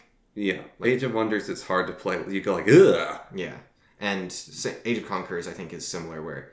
But the thing is, that said, with Age of Conquerors being this amazing DLC, it totally changed how the game was played because now light cavalry are actually they're not scout units; they're units that can fight. That's like a totally different style of gameplay, right? I have a question for you. Yeah. Do you think that Age of Empires 4 made a mistake in trying to be Age of Empires 2? Did it? It feels like it's more like its own thing. Its own thing. But what I mean by that is if we look at the trajectory of Age of Empires 1, 2, and 3, number 1, you start with cavemen. Yeah. And you end up with Greeks. Yeah. Basically. That's the story. In number 2, you start in the Dark Ages and you go to the High Age. Yeah, well, you kind of end... In Renaissance-ish. Yeah, like roughly the age of exploration. Yeah. Roughly in there. And then number 3, you're at Age of Exploration to start with. Yeah. And you end around the American Revolution. Yeah. And then number 4... So they should have started around the American Revolution in number 4. Like, number 4... should be like American Revolution until like World War One. World War One, and so you get to like play through the Boer War and like the Maxim gun, and then the game ends with like trench warfare and like tanks is like maybe the final super techs. Yeah, like kind of like no, I think that would be because that's what a lot of people were waiting for with number 4, and number 4 never came out, and then they finally like, oh, we're going to make Age of Empires 4. And they made an interesting, but different game. Wasn't there an ad? Am I crazy? It was for Empire's Earth, the ad, and people would use Empire's Earth and call it Age of Empires 4. But it had like Napoleon in it and stuff. Yeah, that's Empire's Earth. They would use an Empire's Earth ad. Yeah, because they were saying Age of Empires 4, it's going to go up until the 1800s. It's going to have Napoleon. It's going to have like the massed infantry and cannons and everything. And yeah, so that wasn't real, eh? That was just Empire's Earth. Yeah, that's the Empire's Earth trailer. Okay, and then so that's actually a different one. Let's talk about Empire's Earth because there's the DLCs. There's the games like Age of Empires 4, which is a reiteration, different attempt, different approach of doing number 2. And then there's games like Empire's Earth, which Age of Empires should have been, but shouldn't be. Yeah, I think those are interesting because they're basically a fan or an old developer who's like, I'm going to do it my way. Well, no, do you know what Age of Empires Earth was? I believe it was actually the owner of Microsoft. Bill Gates. Yeah. He saw Age of Empires. It's like, no, because isn't Age of Empires like originally a Microsoft game? Yep. No, he's the guy that prevented Age of Empires 4 from being made because he said the series is basically perfect. You're not allowed to make a sequel. Yeah, so he actually had a different company under him he had them make Empire's Earth because he basically wanted an Age of Empires game that went through every single age all the way to like sci-fi tech. Right. And it was meant to be his magnum opus game that was made for him. Right. Do you think... God-awful game. So we know that Epstein was a gamer. Like, there's evidence of him owning, like, playing Fortnite even possibly. Yeah. But, like, it seems like he actually played video games. And he enjoyed video games. And we know that Bill Gates visited his island, like, several times. Yeah. Do you think Epstein's responsible for Age of Empires 4 never being made? And the 4 that should have been made. Made. Maybe. Do you, like... Because I saw this list of stuff that Epstein might be responsible for, and it's wild. It's like Blizzard... Is it like Blizzard turned into the awful company it is today, and like Overwatch being canceled, and like 9/11 has some ties to him, and like certain wars. So here's something really weird.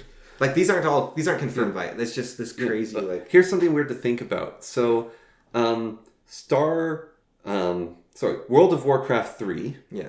Kind of ended when they started focusing on World of Warcraft. Yeah. So Warcraft 3 ended. Yeah. And there was never a Warcraft 4. They had a certain amount of DLC, then the story basically continues in World of Warcraft. Yeah.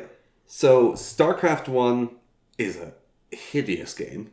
Yeah. I don't know if you've ever looked at it. Yeah, I don't think it looks that. Oh, no. See, I think that Orcs vs. Human Yeah. is actually an okay looking game. Yeah. I do not like looking at StarCraft 1. I think it looks basically the same as StarCraft 2. They look so different. I don't know. But anyway, so StarCraft 2 had Wings of Liberty come out, which was a massive DLC. Then they had Heart of the Swarm come out. Yeah. And then they had Something of the Void, which was the final DLC. Yeah. And those actually took a lot of time to come out. I didn't realize like how recently the final StarCraft 3 DLC was. Well, I just thought Heart of the Swarm was the latest one, so that's... No, there's one after it. There's like Something of the Void, which was the final end of the story. And then there never was a StarCraft 3. There never was a Warcraft 4. Well, not yet. No. Yeah. There's been the remakes of them. Yeah. So who knows? But it's a interesting thing that basically these games that were pumping out stopped. Yeah. Like they ended. Like you thought there would just be another one. Like they'd come out, they'd release a few DLC. Like is that for the best though? Like I don't know. Oh, because Age of Empires 3 had two DLCs. They had the Asian DLC and the First Nations DLC. Yeah. And those two were both interesting DLC. They're nothing compared to Age of Conquerors. Yeah. No, but I think the Asian and First Nation ones were really cool though. They are. Because like you're talking about this feature creep right now in Age of Empires 2. Yeah. And the way they sort of got around that in number 3 was they're like, what if it was more like... This is actually a different civilization. Yeah, but it's almost like you can still play Age of Empires 3, right? Yeah. But this is a different game called Age of Empires 3 Asia, which can invade your game, and and here's Age of Empires First Nations, which can also invade your game, and like they're like their own game. It's like if you have a standalone expansion that is part of the base game that can interact with the base game in a really interesting way. Yes. Yeah, because it's like a totally different style of gameplay for each of the 3 civilizations. Mm-hmm. And yeah, I think it's really cool because you basically like, do I want to be a Europe? Like when you start playing Age of Empires 3, you essentially ask yourself, do I want to be a European player, an Asian player, or a First Nations player? Yes. Or I guess you call them an American player. Yeah. It's like, do I want to be an American, a European, or an Asian? And then after that, then you can pick and choose your civilization in there. Yeah. And I think it was an interesting idea to have the cards unlock and everything. Yeah. I actually liked it. I know a lot of people didn't. But I think the one really cool benefit from it, if you're not a crazy like pro no lifer, right? Yeah. One of the really interesting benefits is if you're just playing with your buddies occasionally, right? You can't just go and casually become a Japanese player. It's like, no, you started with the English. You're an English player, like, and you can maybe branch out into a couple of the Germans or the Portuguese or something. But you can't become like a Sioux player because you needed to have the Sioux tech to be a Sioux player. Yeah, and so I think it's interesting that it kind of. A lot of people like games like Morrowind because they force you to play a certain class that you get locked into, like using two-handed swords or something, right? Yeah. But I think it's more interesting on a meta level to lock the players into a certain... what was the game that did that? Was it Rust? Where your Steam ID was the genetics for your character. Yes. So it's like, no, you're a black woman. Yeah. Too bad. You don't get to choose in real life. You don't get to choose in our game. You're just a black woman. We actually played I think multiplayer, like playing it with other people. Age of Empires 3, the ones that played the most. Yeah. And we would play it with me, you, and our dad. Yeah. And he was Japan. He would play Japan. I was England, and you were the Ottomans. I would mix, but I was mostly the Ottomans. Yeah.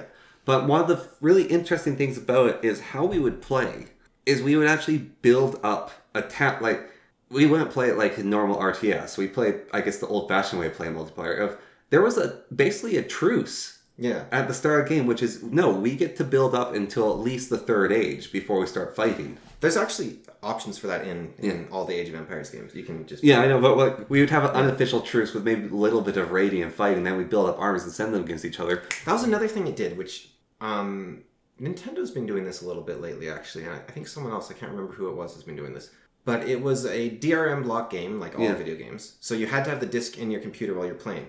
But you could actually use the expansion discs as well. So we had one copy of the game, but we would just like, okay, you have the Asian disc, you have the First Nation disc, you have the base game disc, and then we could all play together, which is, it was encouraging LAN parties, basically, which is cool. Yeah. And I think Nintendo does that with some of their games now, where like on the Switch 2, I think a lot of their multiplayer games, just one person needs to own the copy, which is a neat way to do it. I've always liked that sort of thing. Age of Wonders also did that, I believe, where it would give you the sum of the DLC of. So if I had the Eternal Lords and you had the Golden Realms and we played together, we'd have all the DLC. Yeah. And of all companies, Paradox also does that with Europa Universalis. If the host has the DLC, then you get the DLC, which uncharacteristically generous for Paradox. Look, but Paradox only needs one person to spend over $1,000. Yeah, it doesn't cost that much. But I have every Europa Universalis DLC now, I think. Which, if you buy each one at a friend calculated, because he buys each one at launch when they're full price. Oh, well, if you buy it at launch, then it's like $500 probably or something. No, it is over $1,000. Oh, wow. No, I think it probably cost me like $200 in total for everything in the end. But it's like, you know what's annoying though? I have everything now. And now Europa Universalis 5 is out. Well, that's the interesting thing. The universe. So, this is a great. This is a perfect example. This is a perfect. No, but I'm going to combine it with a different game. This is actually the perfect example. Is Europa Universalis or Heartsfire, any of those games, their second game, third game, fourth game, versus Dominion's 1, 2, 3, 4, 5. Yeah. So, because what Dominions does is they work on the game until they've worked on the game enough, and then they go, okay, we're going to slow down on updates. Then the big update, you're going to have to buy the game again. Yeah. But you still have the old one. Yeah. What I think Dominions should do, and I think this would be beneficial for them from a marketing perspective as well, is they should give you... Like 50% off if you own the earlier one? Or I would... Not even that. Like, I would go with like 10% per previous game you own. Because I think I actually ended up buying 5. But for a long time I had 4. And I was like, I'm just going to wait until 6. They made their dragons look worse in one of their updates. But I was just thinking, I'm going to wait until 6, right? Yeah. Because they charge me full price every time, and it's the same game every time, and I'm enjoying 4, so I'm just going to wait until 6, right? Like, and so they're actually missing out on that sale. But instead, if I was like, well, I have 3 and I have 4, so I get 20% off 5, then I'll buy 5, and then when I get 6, I get 30% off. They actually make more money, and I'm also more encouraged to keep buying the games. Yeah. So I think they're actually kind of missing out there on... But marketing aside, their game is actually just an update. Yeah, and that's what they will... Like, I think 4 to 5 was one of the biggest changes they ever did because they made combat simultaneous rather than turn-based, essentially. Yes. Although it's still turn-based, but they made... both sides act at the same time. Yeah, instead of individual units moving at a time. And I... Like, it makes the game better. Like, it's just straight up better. Like, especially archery. Archery becomes, like, not... It's not better from a, like, tactical perspective. It's just, like, archery was so annoying. You're just sitting there. It's like, pew, pew, pew, pew. Yeah. But now you see, like, boom, and a huge amount of arrows just go. So I think that's much better. So it's a different game. If you preferred the non-simultaneous combat, you can't... And then what do we call Conquest of Elysium? Because I believe Conquest of Elysium actually just uses Dominions, but smaller scale. Well, it has different stuff going on, though, right? Like, the simulation is deeper, I think, in Conquest of Elysium. I think.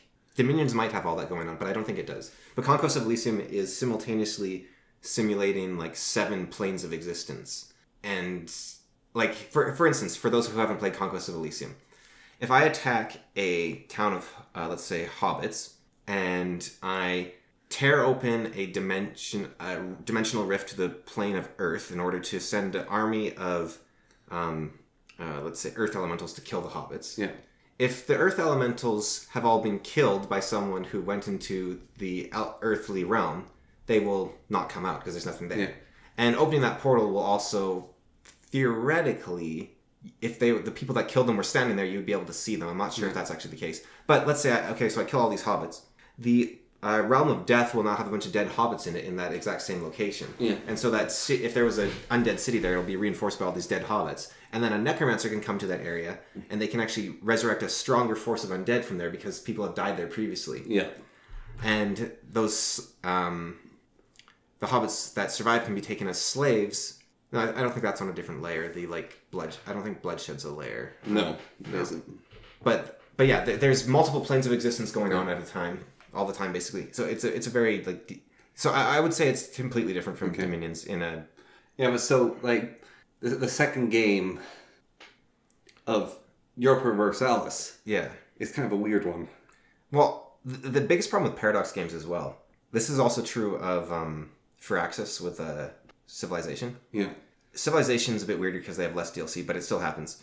You have I think the great example of this is Crusader Kings 3 and 2. So if you play Crusader Kings 2 and you play Crusader Kings 3, let's say Crusader Kings 3, way better game. Yeah. UI is better, has way more content, there's way more to do, way more interesting, much deeper simulation. Just straight up better game. Now, if you say Crusader Kings 2 with all the DLC versus Crusader Kings 3 with all the DLC, you're like, wow, Crusader Kings 2 is such a deeper game with way more going on, way more interesting simulation. Because every new version, they actually take a giant step backwards. Yeah. And this happens with the Civilization games too. Especially 7, but it's always happened with Civilization. But Europa Universalis 5, like, how many decades is it going to be before it even comes par with Europa Universalis 4? Like, I don't understand who's going to be playing because that Europa Universalis 4 is their moneymaker, right? Like, that is their game. Like, people talk about Hearts of Iron, they talk about Crusader Kings, they talk about Stellaris, but, like, Europa Universalis is the game that Paradox does, as far as I'm aware. And it's and number 4 is the game specifically that they do. Yeah. And who's going to play number 5 when it's just an iteration of the game? Are you certain it's not Hearts of Iron? I thought that's more popular than Europa Universalis. I don't know. I think like the people that are talking... Is it just there's people who talk about the game are more likely to be Hearts of Iron players than... This is my theory, is that the people that are talked about and talk about the game and the knowledge of people not playing Paradox games know about Hearts of Iron. But my theory is that Europa Universalis is like the game because it's so big, right? Yeah. Like, it's ridiculously big. I could be wrong, but that's my theory. Now, I will say Crusader Kings 3, have you played 2 and 3? I played 2. Okay. So 3... We played it together. We started a heresy. Yeah, I just wonder if you've played 3 as well. No. Okay. We started like the most minor heresy as well, didn't we? Like it was just like Waldesian or something. Yeah. But the Crusader Kings 3, you're staring at a map during the Crusades. It's the same thing in that sense. Yeah. But it is a different... Like, combat's very different. Genetics is different. It has... At what point is it It's getting a little foggy here. Maybe we can't define them. Okay, so... Actually, Slay the Spire 2 is a good example, okay? So Slay the Spire 2, I told you it's like 10% better in every way. It also has multiplayer. It has multiplayer too, yeah. There was a bunch of multiplayer mods for number 1, but it's built into the base game. Yeah. So Slay the Spire 2 doesn't have any of the same enemies. Yeah. And Wait, it doesn't have caca? It still has cultists, but not that cultist. Okay. So it doesn't have any of the same enemies. The types of enemies that you fight, none of them have the same... So, for instance, like the Kaka guy, right? He gives himself Ritual 1, and then he gains one strength per turn, right? So there is an enemy in number 2 who gives himself Ritual 9. So he gives himself 9 extra strength per turn. So it's a totally different fight because he's scaling way faster. Yeah. And then they don't have the louses anymore, those little guys that would roll up when you hit them, and they get that armor. Yeah. Instead, they have the Progenitor of Louses, which is this giant one that's like actually... It's just a single giant one. It's a pretty tough fight. The Legavolin, that elite creature that was asleep when you started fighting it, that's out of the game. But now one of the final bosses is called the Legavolin Matriarch, and so it's it's like made of like 20 of them. Yeah. They got Nemesis is gone, the Gremlin Knob is gone, and the like all the bosses are gone. But one of the final bosses is 3 of the old elites combined into one boss. Yeah. So it has intangible, but it also gets stronger every time you play a skill, and it there's one other thing. I don't remember what it was. So it kind of progressed time like the Age of Wonders games do. Yeah, so actually it's explicitly takes place after the Spire was slain. Yeah. And then a being called the Architect moved into the Spire and restarted it. Mm. And so now they're trying to figure out what's going on. So there is actually a story to Slay. I think Slay the Spire 1 actually had a bit of a story in terms of, like, the developers had a story, but they didn't put it anywhere. But then you can actually see the story a little bit in number 2. Yeah. And these things called epochs, which are like Smash Bros. Style unlocks that give you a bit of story and they also give you something. And while I'm talking about Smash Bros., I don't like unlocks in games. We were talking a bit about Age of Empires 3, where it was an interesting one. I think Smash Bros. Melee, but the whole Smash Bros. Series in general, but Melee especially, is like the gold standard unlock in video game. Like, that is the best way to do it. That's what all video games should do. Like, it's if they want to have unlocks, that's the way to do it. Have achievements that give you something cool. Yeah. That's a great way to do it. And Slay the Spire is actually doing it, which is kind of fun. But I think it's in early access right now. There's not actually enough content right now to be drip feeding stuff into the game. So it's a little weird. But yeah, so all the enemies are different. All the art is different. It's a different game engine. But I would still say it's like exactly the same gameplay. Like, so I'm not sure. Yeah, so I guess it's the way you play the game is the difference. Yeah. So that's what... So Tears of the Kingdom and Breath of the Wild. Is that an iteration or is that a different game? Because the gameplay of Tears of the Kingdom, there's a lot more teleporting around. There's a lot more fetch quests. There's a lot more... You have a totally different set of abilities. Yeah. Like, you don't have like the freeze time and the ice and everything. I did just learn yesterday that you can actually replicate a couple of the abilities from number 1, like Breath of the Wild, with just like stuff. Like, now I need to go back and play Breath of the Wild because I grabbed like a frozen fruit, right? Yeah. And I was like, if I throw this in the water, I threw it in the water froze. I was like, wait, you can freeze water without the rune? You just throw a frozen fruit in the water? So there is still stuff from there. But it's the same world map, but they've like sprinkled garbage over it. Yeah. The enemies are all the same enemies, but they've like stuck horns on them, which is... I think it was the most disappointing thing of Tears of the Kingdom was the cave where there's a bunch of pirates hanging out, and I was so intrigued to have to go slaughter some Hylians or something. And did you do the... Yeah. And it was a bunch of moblins, right? Yeah. Like, and I was like, come on, I want something different. It's just the same thing again and again and again and again and again. Now, they do add new stuff to Tears of the Kingdom. Like, they add the flying things and the other flying things and the other flying... They have the gleeks and the whatever. But it's basically a very... They need some possessed armor. It's a very... and they need hands that drop from the ceiling. It's a very large fan mod. Yeah. And they need the spider that swings back and forth. And they need the spire on the wall that if you try to climb the wall, it'll knock you off the wall. No, it's a series with tons of creatures. And they need the spires that sail on top of the water and hop at you, and they're awful. And they need the piranha plants that go... And the things that pop out of the water and spit deco seeds at you. Yeah.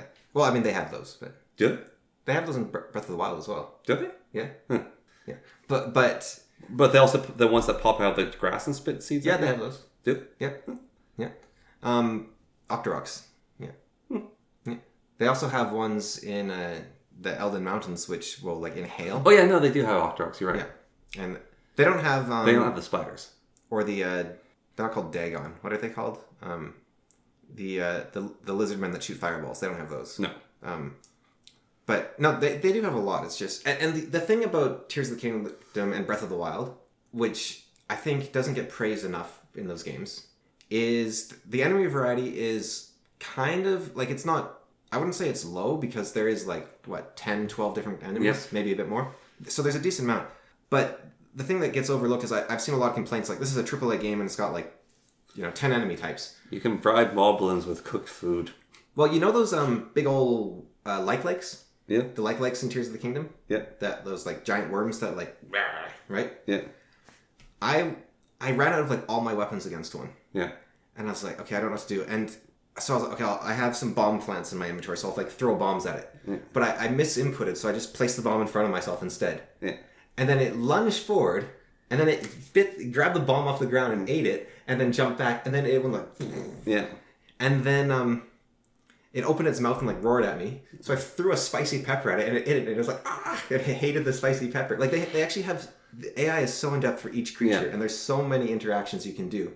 You can also, what did I do? I stuck like a treasure chest in front of it, and so it ate that, but then that like slowed it down. Like, there's so many things you can do, and you can just experiment with them. And like, it's a very, like you said, you can throw food for the moblins, or you can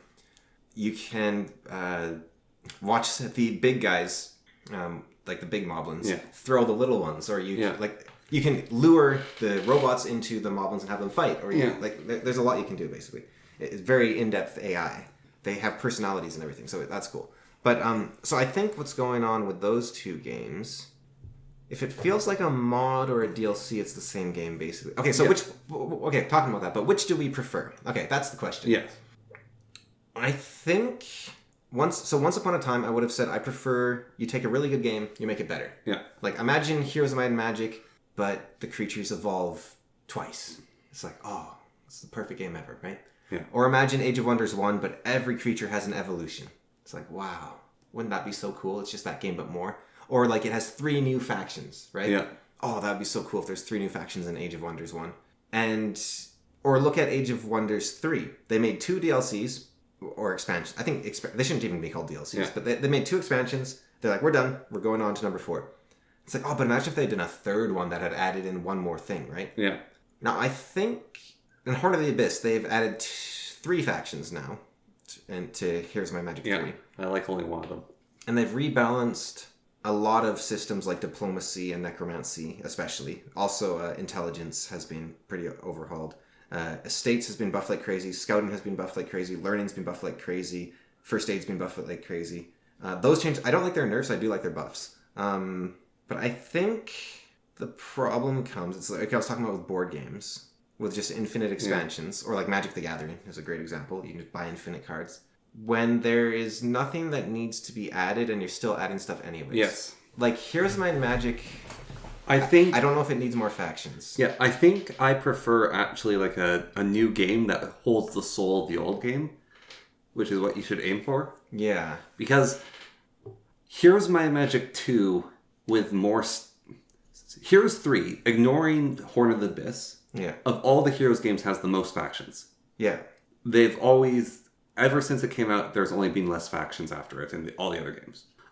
Even Heroes 5? Even Heroes 5. Okay. Way less factions. There is more factions than you can have players in the game in Heroes 3. That's not the case for any other game. Right, because they have 9 factions. Yeah. And now they have 12. Yeah. Yes, but Heroes of Might and Magic 3, like, I wouldn't want... Well, I do want it, but I wouldn't... That'd be a mod of Heroes 2 with all of Heroes 3 factions could be kind of cool. Yeah. But... Like the Succession Wars mod is kind of doing that. Heroes 2... I want Heroes 2 but more. I am happy that Heroes 3 came out. And Heroes 3 isn't Heroes 2 but with more. What I would... So, the... And I'm... As much of a awful game it is, because I think it actually is an awful game, I like that Heroes 4 exists. Because Heroes 4 is something special and weird, like you said with the gods. Like, there's something special and weird about Heroes 4. There's something fun about the campaigns. There's something fun about realizing this isn't a heroes game. It's a game where you build an army of heroes. Yeah. And you walk along around beating things up. Well, it's very like Age of Wonders. Yeah. And then Heroes of Might and Magic 5 is, as much as it gets well-deserved hate, there's something special. Well, I think Heroes 5 is actually one of the most liked games in the series. Okay. Yeah. But there's something special about it I quite like. But I think Heroes 3 and 2 I like more. You know what Heroes 5 is to me? It's like if die-hard Heroes 3 fans that have been playing the game for far too long and so have no conception of what like a normal person would want made a game. Yeah. Like it reminds me a lot of what was that game called? Even it was called like Icons. The when the Project M guys for like Melee built their own video game and it was just like this dull, uninspired, boring game. Like that's kind of what Heroes 5 reminds me of, where it's like you just loved Heroes 3 and you wanted to make it your own. Yeah. And you didn't have any of like the you did all the mechanical stuff you liked. On a mechanical level, Heroes 5 is probably the best game in the series. Yeah. But it's like it's not just mechanics. You need like wonder and you need a world and you need to not be copying Warcraft. Then I never played Hero 6. Yeah. And you can't, I don't think. Actually... unless someone did something quite recently. No, someone made a mod... No, so Ubisoft actually did an update which let you play it offline in the last... like a year or two ago. So they actually have made it possible to play. Okay. But that Conflux was online only for some insane reason. Yeah. So there's a mod that people have made that lets you play all the online only stuff with it. So it is possible. Yeah, so I've never played Hero 6. Yeah. Hero 7 had so much potential. Yeah. And it was kind of like a better Heroes 5. Yeah, exactly. Yeah. Parts of it, like when I say it had so much potential, parts of it looked really pretty. Parts of it were really cool. It had some great ideas. And it just failed. Yeah. Like, actually, it's like it got smothered before it could grow up. It's always a shame when you see, like, a series keeps having good ideas, but they keep not quite getting it right. Like, you know, like, imagine a game with, like, Age of Wonders 3 gameplay, but like the incredible powers of shadow magic, but the art of Age of Wonders 1, right? And I think the Hero series as well, you could like take the best of each like game, right? Like imagine like the gameplay of Heroes 3 with the art of Heroes 3 with the mechanics of Heroes 3 with the factions of Heroes 3. Well, so with the music of Heroes 3. No, not at all. That's not your favorite? Well, no, Heroes 3... No, Heroes 2 is my favorite music. The art for Heroes 2 is my favorite as well, actually. No, I think I like the world map music of Heroes 2 more, but I think the town music of Heroes 3 is my favorite. No, I like the town music of 2 as well more. What about 5? 5 has some fun songs, and it has some really dull songs. So the thing about 5, which none of the other Heroes games does, which is my favorite thing about 5, is combat music in Heroes 5 isn't drums. Yeah. It's each faction has their own combat song and it switches in between them. Yeah. And when you're hearing your own faction's unique combat song playing, it is awesome. Yeah. And the greatest piece of music to come out of 5 is when you're Haven doing a siege. Because Haven's siege music just is what it should be. But Olden Era, I think, fell into a trap. I think it fell into 2 traps. It looks bad, it sounds bad, it plays bad. No. It smells bad. I'm going farther back. I'm going to actually the principle of Olden Era of, like, its inception of creation is even if 6 purportedly was a terrible game, and 7 had some potential and it's like a better version of 5, taking some of the ideas from 6 and trying to make them work. Yeah. Like 7 had some really cool ideas, some really cool stuff. They were all moving forwards. They were actually making a new game. Right, but they're competing with Heroes 3 for Olden Era. Whereas Heroes 3 is Olden Era is trying to be Heroes 3. Yeah.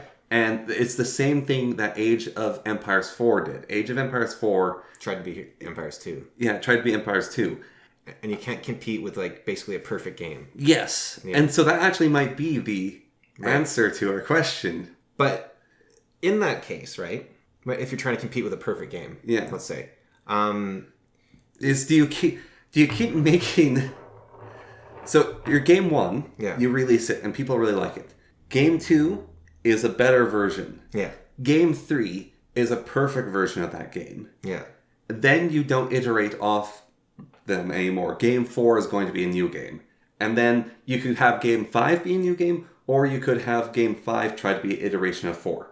Yeah, but and I wonder if that is actually what Age of Wonders will happen to it.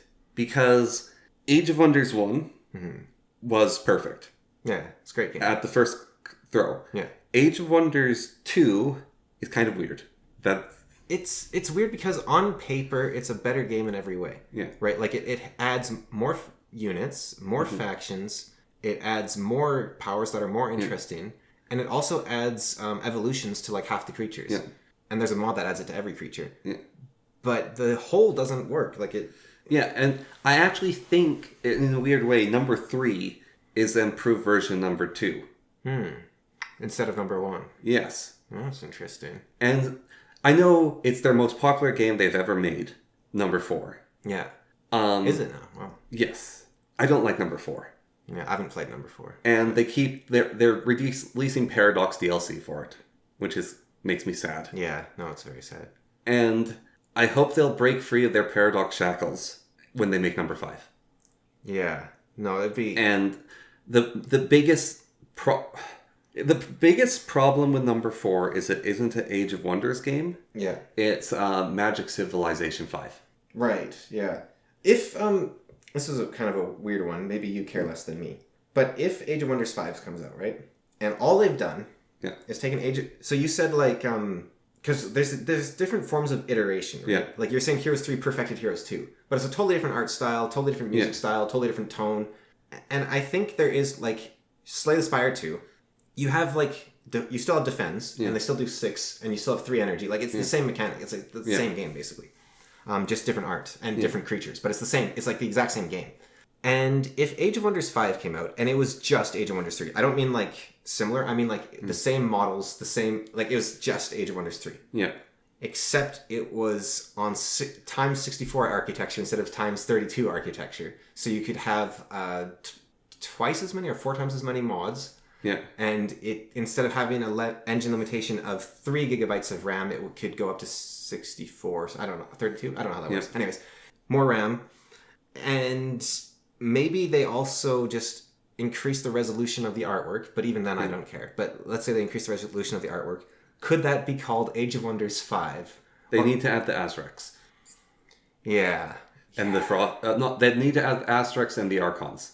So so going on this iteration question again then. I think what Age of Wonders 4 is doing is they're adding a bunch of stuff, right? Yeah. Whereas Age of Wonders 3, they were like, what's missing? They're like, we don't have the gods. Okay, how do we add the gods? Okay, we'll add cosmic events. Yeah. They're like, okay, what else is missing? Necromancy. All right, that's such a big thing, we're going to make that an entire DLC on its own. But because it has to affect every other faction in the game. And they're like, okay, we'll do necromancy. So boom, they add necromancy. So I think when you're... And also, for the Golden Fields, all right, we have a bunch of nations and random creatures that aren't in the game. Yeah. We need to add them somehow. So how do we add the fairies? We add minor cities. Yeah. And that's what the Golden Realms do. Yeah. And like, you can forget Golden Realms. Like, the DLC for Necromancy is like, whoa, the Internal Lords. But for the Golden Realms, you kind of forget just actually how much it adds. Well, the other thing, like, it adds like the mermen, and it added the... I don't think it added the fairies. I think the fairies are base game. But it made the extra faction cities way more. So. Yeah. No, it added the mermen, it added the nagas. But it also did something which is... This is what I love about Age of Wonders DLC, right? Yeah. So you add a new faction, I'm kind of like, whatever. Yeah. Except they added Necromancers, which is not a whatever faction. It's like a whole new like system for the game to interact with. But Golden Realms, the main thing it did, in my opinion, is it added unique buildings based on the things in your realm. Yeah. So, for instance, if you have the Waters of Life, whatever that's called, in your city, you can build the Stables of Vigor, which makes all your cavalry units way stronger. It filled in the gaps of the game. If you have a dungeon in your city, you can build a slaughterhouse, which makes all your pike units have lifesteal. You know those mods which just make it so if you play base games Skyrim, you can stumble around for a while and not find things. Yeah. But there is stuff scattered everywhere. But there is some dead spaces, and there's like those mods that very carefully, very tentatively look at Skyrim and just add a little thing where it needs to be. It might not even be a quest, it might just be a ruined shack they'll put in. And it's like, okay, there's obviously something meant to be here. The developers didn't have enough time.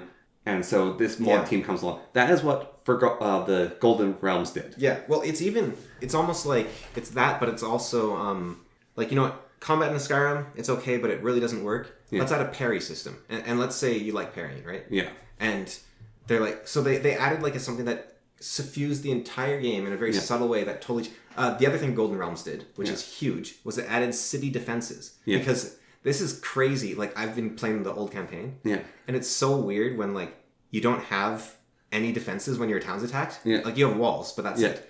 But it's like, you don't have, like, the flaming moat. You don't have the... You're not, like, rabbits jumping out of the ground. You don't have... You're not shooting webs at them. You're not, like...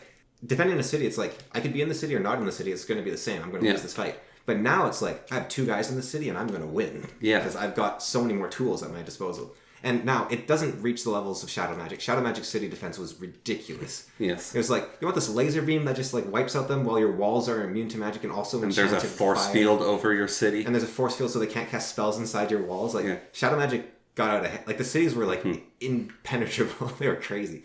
But, and that is the best thing about Shadow Magic, is just everything is over the top. Yes. It's like, we have a dimension you can flip into, and we have... Your city's invisible. That's your unique building. Yeah. Your city's invisible. Yeah, it's like, your city's invisible, just like that. Or the, but if... So, Horn of the Abyss, you said you're not a huge fan because of the factions, but... I don't like a lot of... Like, the change to First Aid, the change to Learning, and the change to Estates and Scouting are amazing, and they just make the game better, right? Because Learning was a useless skill in Here's My Magic 3, and they made it... And it was impossible to fix, because people have theory crafted for decades. How do you fix Learning? They're right. Okay, instead of 25% extra XP, what if we gave you 100% extra XP, right? And people have done the math, and they're like, by the time the other players reach level 30, you'd be level 32 if it gave you double XP because of the way XP costs double every level, basically. So it's like, and you're missing an entire secondary skill slot. Yeah. So essentially it's giving you like +2 to +3 primary stats. So what if it just gave you primary stats? Well, that feels weird, right? Like that's kind of a weird skill. But what Horn of the Abyss did, which is brilliant, is if you take learning, you level up. Yeah. It's genius. It's like, hey, do you want those skills now? Do you want to reroll? It's basically a reroll on your stats. That's one way to fix it. Heroes 5 actually fixed that as well. Yeah. And Olden Era is borrowed from that. Which is Hero 5, you take learning, and then it's got 3 sub-skills. Yeah. And those sub-skills are amazing. And then each time you level up, you can select another one of the sub-skills, and there's like a list of sub-skills to work with. And they sort of did that for Olden Era. But that's a little... Like, I love how elegant the solution is for Horn of the Abyss. It's just like, you level up, so you get to choose new abilities. No, the level ups is a lot more elegant than both 5 and Olden Era. And then First Aid was another one where it's like, okay, First Aid, it heals 1 to 50 HP. It's like, okay, so people are trying to like theorycraft, how do you fix this? What if it healed 50 HP every time, right? It's like, okay. And then, but that's still like not that much HP. Yeah. What if it healed, what if it fully healed the unit, like every time, right? It's like, okay, so it'll heal 350 HP, so it'll heal every unit in the game fully. It's like, most attacks kill like 3 units minimum. So you're not actually, you're preventing like 1 less loss. So the only time First Aid is really useful is in early game when you have a Black Dragon. Yeah, early game you have a Black Dragon because you got it from a refugee camp or something. Yeah. So it's like, okay, how do you fix that? And so people, one thing Era did, like WoG, was you can actually resurrect units with your First Aid 10. Yeah. What another Heroes 3 mod did was First Aid 10s also cast Cure, which I think is a pretty good solution because it's like, oh man, I've got Wyvern Poison on my guy. Yeah. First Aid 10, boom, it's gone. That's a pretty good solution, but still, it's like, I'm not going to put a whole skill point into just for that. But what Horn of the Abyss did was like, it increases your health by a percentage based on your First Aid skill. So your level, you have Expert First Aid, all your units have 25% extra HP. Yeah. So not only are they getting healed, they're also a lot harder to kill. Yeah. And it's like, that's brilliant. Like, and that's massive when it's not a skeleton. Yeah, well, it's like the Dragon Bile of life. It's like, oh, it gives +1 HP. Yeah, well, in this case, it was percentage based. Yeah. So actually, I'm playing a game right now where I have Hydras with like 350 HP. Yeah. Even though Hydra normally has 275. Yeah. Because Verdish is the First Aid specialist. That's the other thing. This was like the best update Horn of the Abyss did. They fixed all the specialists in the game. So, it's like, who's a good specialist? It's like, well, you can play Solmir, Aslan, or Braum. Like that. Those are the specialists. If you're going for the specialist, you're like, or Gunner for the logistics specialist. Or the skeleton specialist, I guess. Galthran. Yeah. But for the most part, it's like, it's just this little thing that you kind of ignore, right? But then they had this update where they totally overhauled like every specialization in the game. And now you're like, I want to be a First Aid specialist. I want to be a... Braum specialization is also dumb. Like, I want to be a fireball specialist. I want to be a... I wonder actually about Braum. He's such a weird hero. There's no other hero in the base game like him. Yeah. Because he takes the specialist thing, which is it makes your unit just a little bit better. Yeah. And it's like, okay, on certain units, like the the skeleton specialist, this is okay. Yeah. It's actually really good. But basically every other unit specialist is like, I'd rather have a different hero. Yeah, so... But Braum, what they did is like, alright. You get a tier 4 at the start of the game. He gets a very strong unit, he gets a lot of them, and his are better than normal. And so and it's a faction that I consider actually one of the slower factions to get going, because their units are just slow. And that holds them back a lot. And so if you have Braum, you can get a jump start over every other player by being able to kill things a little bit earlier and get more treasure a bit earlier because your faction's slow, so it lets them be faster. So the distribution of his basilisks is the same as the normal distribution for lizardmen in what are they called? Fortress units that have lizardmen. Yeah. So there's a theory that it's actually a bug. Oh, really? Yeah. That's the reason he has the basilisks. And then they just kind of ran with it. But it's really good for him. No, because it's cool. It's cool, it's unique to him, and it's... I don't know if, probably really hardcore players like someone else more. Yeah. But he's the reason why they're one of my favorite factions. Is you start with him, you get your tier 4 unit, and you can start the game a little bit earlier, and in my opinion, he's the best of the swamp. Alcan, I think. What's Alcan do? He's the Gorgon specialist. But the reason he's good is he starts with offense and defense. Yeah, that's what I'm saying. Like, there's probably some nerd better version. But my favorite... It's like the nerd better version is you look at the humans, right? Yeah. And you're like, oh, there's all these people, and then there's just the guy who's faster. Yeah. And he's incredible. And then you go to... Sir Mulek, Yeah, Sir Mulek. And then you look at the necromancers, and you have the skeleton specialist or the necromancy specialist. Yeah. Everyone else is trash. Yeah. And, that's it. But now they're not because of the specialist overhaul. And then you look at the... what are they called? The Elementalist faction. Yeah. And it's the Firewall specialist. Yeah. Well, Horn of the Abyss massively nerfed Luna. Yeah. And they massively buffed Firewall. And Luna is still, like, by far just so amazing. Like, she's just ridiculous. And who's the best dungeon? It's probably someone who starts with sorcery. Like the sorcery specialist? No, sorcery specialists are bad. Is it... No, it's Gunner and... Are they offense and defense specialists? No, so Gunner is the logistics specialist. Okay, yep. So he just moves fast. Yep. And then Deemer is the meteor shower specialist. So he starts with meteor shower. And so it's an early game start. And it's also a better version of meteor shower. Yeah. Yeah. No. And then that's also the estate specialists are weird because they're kind of good but kind of not. They are good in Horn of the Abyss. Horn of the Abyss buff. Okay. Lena in Horn of the Abyss is like my favorite hero in the game because she's a money specialist. Well, I think I prefer Lord Heart, but Lena is great because she gives you plus 350 gold per turn, which a few heroes already did, right? Yeah. But she also starts with estate, and the other heroes don't actually start with estates that give you that gold bonus. So she gives you, like, I think 600 gold a turn the moment you buy her. Now, why I like Lord Heart even better is because he's an estate specialist, which means it's based on his level. Yeah. So there's no limit to how much gold he can give you per turn. Yeah. Well, there's also the black-haired woman from the Fortress. Adrian, who starts with... the Rampart. Oh, Rampart. The black-haired one from the Rampart. She also is a estate specialist who starts with estates. Yeah. I know who you're talking about. I forgot her name. Yeah, I know who you're talking about, though. Yeah, but then another really good starting hero is Aslan, the Necromancer, he's a meteor shower specialist as well. And then just general good heroes are the hero who's an offense and defense specialist are just good. Yeah, but the nerd thing you're talking about, what they'll actually look at is their starting skills, right? So that's why I like Alcan, right? Yeah. Like Gorgon specialist, who cares? It's like, you're not going to use the Gorgons that often probably. But the fact that he starts with offense and defense, massive.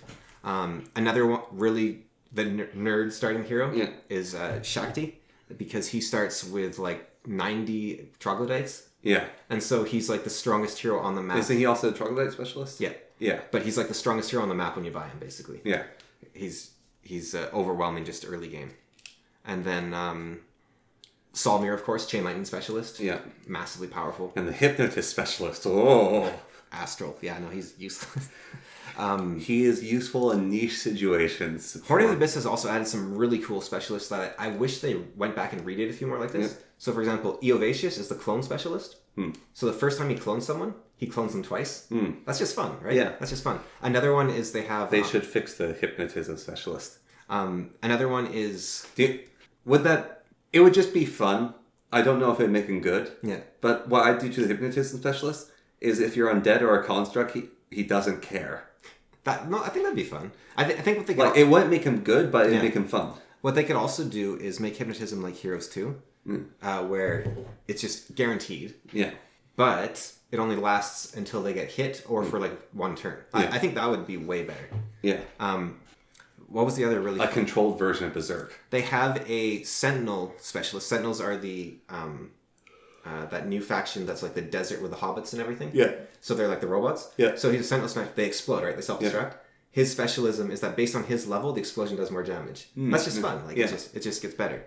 Who was another really fun one they had that I liked? Sorcery specialists. They used to suck, like Sandio. Yeah. They used to suck, but now they've made sorcery. They've not only doubled the effectiveness of sorcery, they've also improved sorcery specialism in general. Yeah. So now it's like, oh, this guy's actually the best spellcaster on the map. That's what... Sandra's teacher, what was his name? I don't remember.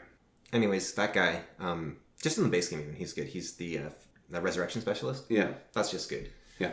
Just to have. The scholarship specialists, they haven't really improved. The only benefit of the scholarship specialist is that if you need scholarship, it's nice to have a guy that already has it at like a high level. Yeah. So you can just get the scholarship specialist, but it's like, who cares, really?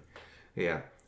So I think that if they had done that as the, like, would you like a, like, Eternal Lords Golden Realm style expansion, but it's a standalone expansion to, like, a game, versus having a completely new game? So let's say Heroes of Might and Magic 9 comes out, and it's just Heroes of Might and Magic 2, let's say, but they add in, it's kind of like Price of Loyalty.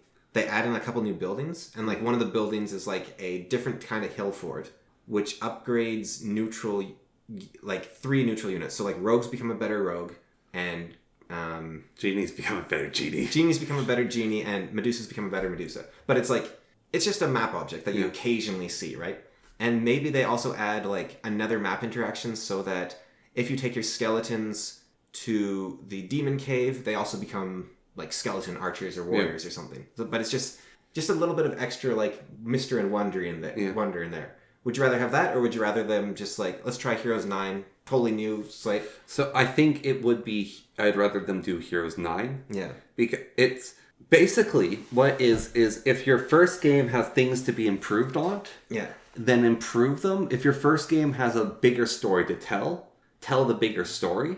Yeah. That story can be told in an improved game, or it can be told in a totally new game.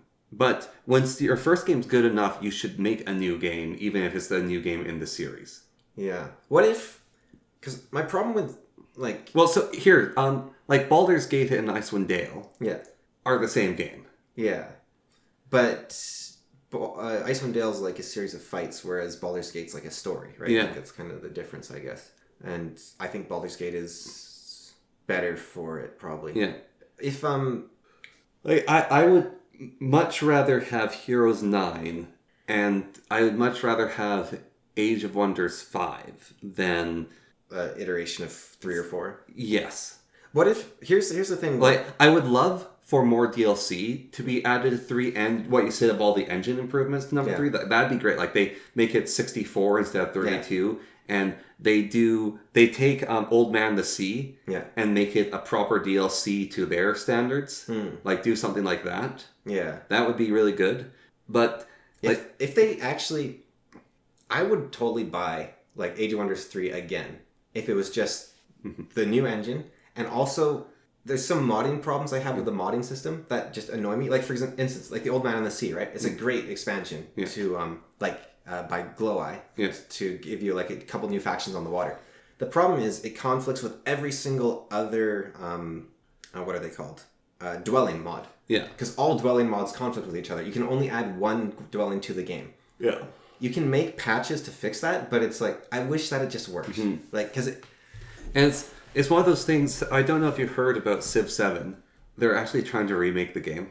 Yeah, they're trying to make it so that you actually keep your leader now through the whole thing. And... Yeah, they're like, but even then, I don't know if that'll save it. And when I think about, But you have to give them... Well, here's the thing. They went full bore, right? They're like, we're going to make it totally different from the previous games. But I think what they should have done is, even though you don't make just an iteration of the previous game, you still need to keep the core of what makes that game exactly. That game. And so that's the thing. Like, when I look at Age of Wonders 4, like, there's these cool DLC. The main thing with Age of Wonders 4 is, ooh, I want to try that. I want to try this combo. Yeah. That's, like, its main thing. And you look at that, and it's fun for the first bit, and then you feel kind of dirty after playing it. Like, once you get to the end of it, you just feel like, oh. So it's kind of like a deck builder. Yeah. And what's the I don't know if there's, like, through the DLC they just keep adding faction stuff, and the game has a bunch of bugs they keep adding in, they're not really fixing it, but I don't know if there's actually a way to fix Age of Wonders 4. What is to you the core of the Age of Wonders series? To me, I think it is the most strategically variable game there is, basically. Like, the amount of depth of strategy, grand strategy, is massive for me.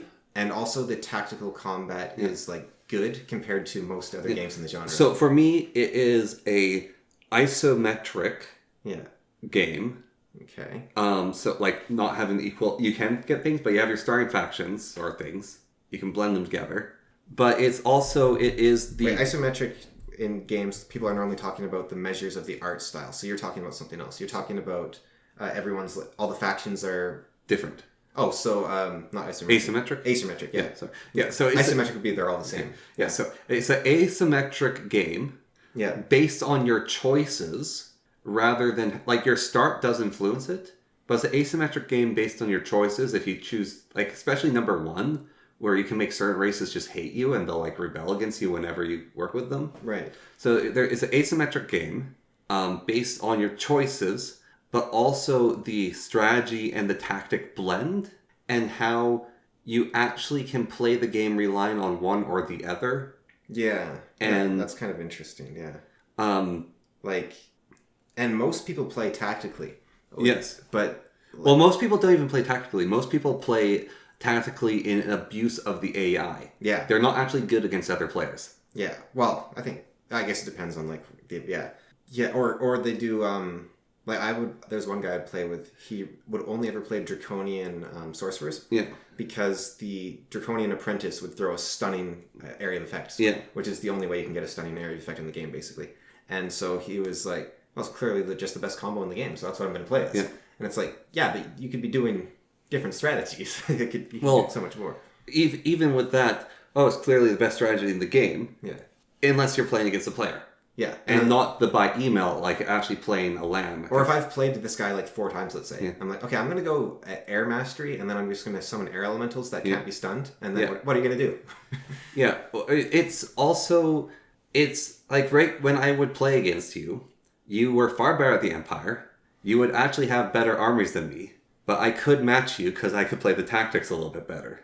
What is the And it's also like the art of the game is very important to me, like just the look of it. Yeah. I think it's a very pretty game. I think number 2 is hideous. Number 2 is hideous. Number 3 is very pretty. Yeah. The art direction as well, I quite like. Yeah. That's one of my other problems with number 4. I don't like their art direction. They moved away from, I think, the art direct. Like even 1, 2, and 3 have an evolving art direction, which tells a continuous story of this is the way the world looks, this is how things are. Yeah. And number 4 lost that. This is for Age of Wonders. Yeah. Yeah. Do you think... Number 4 absolutely lost that, and that's one of the things I also really don't like about it, is it doesn't look like Age of Wonders. How much... I think for me, what makes Age of Wonders, and I would have to... and I think 4 is probably doing this from what I've heard, to still count as an Age of Wonders game, at least in this aspect. Because I think there's multiple aspects. But it's an Age of Wonders game if it's incredibly flexible. Like, you don't know the limits of the game in some way. Like, for instance, number 1 I think is the best example of this in a lot of ways. You can find towers in the game that shoot like tactical nukes essentially onto the overworld, even though it's like Heroes of Might and Magic style, like you fight in a different map, but you can just like attack units that are on the overworld with this tower. And if you use the fire tower in a forest, the trees will catch fire, and then that fire will spread. Yeah. Or you can, if you're a water master, you can actually flood the entire map and just drown units. And I think that sheer, like, because games feel so static a lot of the time, like strategy games. Like, you play a game like Roller Coaster Tycoon, you're like, yeah, I can dig up and I can change deform the terrain. But you play a strategy game and it's like chess. Well, I can't just... You don't just suddenly get to make a high ground in chess and then, like, build a wall out of trees and slow down. Like, sorry, your rook can't pass through trees. Yeah. You don't get that. But Age of Wonders, you do. And I think they haven't really captured that since number 1. Number 3 has it a bit. Yeah. Number 4, I think they focus more on, like, the unit flexibility, from what I understand. No. I haven't played it in a long time, so they might have had, but it really didn't feel like that. I know the Giants DLC, they wanted to add more, like, terraforming stuff, so that might be in there now. That was the other thing. The racial relations is really important for Age of Wonders, I would say. Yeah. I think that's a key part of the series. Actually, I think that's one of the key components is racial relations. Yeah. Because in number 3, they added a DLC that, I think it was Eternal Lords, added the racial relations... racial governance, they called it. So they had the racial relations where you could, if you like genocided a people, they would like you slightly less. Yeah. But then they added in the actual, like, if these people love you, like if goblins love you, they will now build trolls in their cities. If elves love you, they have no cooldown on their teleportation spell. Like that sort of thing, which is really cool. Yeah.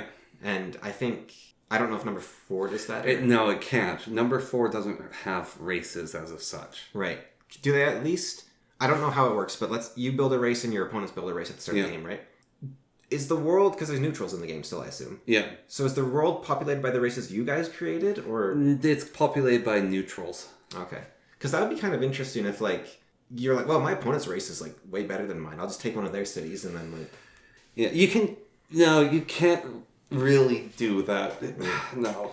Because have you played Fallen Enchantress? You, like, make... It's kind of like Age of Wonders. But Yeah, I played it a bit. You make, like, all your own units? Yeah, no, it's a bit like... 4 is like combining Age of Wonders 3 with Fallen Enchantress and Civilization 5. I mean, that sounds interesting. Yeah, it's... Like, it's a game... PvP said the best. Yeah, it's a good game, it's just not Age of Wonders. It's not our game. Yeah. And I want to play it someday. I hope that someday they, get rid of their spy software. Yeah. I think the EU is going in the direction of just making, like, spying less and less acceptable. So maybe they'll just be forced to. Yeah. But like, they kind of were forced already. The Age of Wonders 3. Supposedly the information goes nowhere now. Yeah. Like, they're still transmitting, but it's not getting picked up, and it's like, could you just do an update and stop the transmitting then, just for the sake of, like, electricity usage at that point? Yeah. But I can always hope Triumph goes under, and then eventually modders remake the game in a new engine, like all the great... Because if you look at the history of video games, the greats like Ultima and Baldur's Gate and XCOM, eventually fans build their own engines to just give the games new life and make them more moddable and make them... So, I mean, Here's My Magic 3 already has VCMI, which I don't think is the correct solution, but it's in the right direction. Yeah. So I think that someday there will be an Age of Wonders equivalent of VCMI or something. Given enough monkeys and enough keyboards. That's what AI is for, right? Yeah. Someday the AI will come and...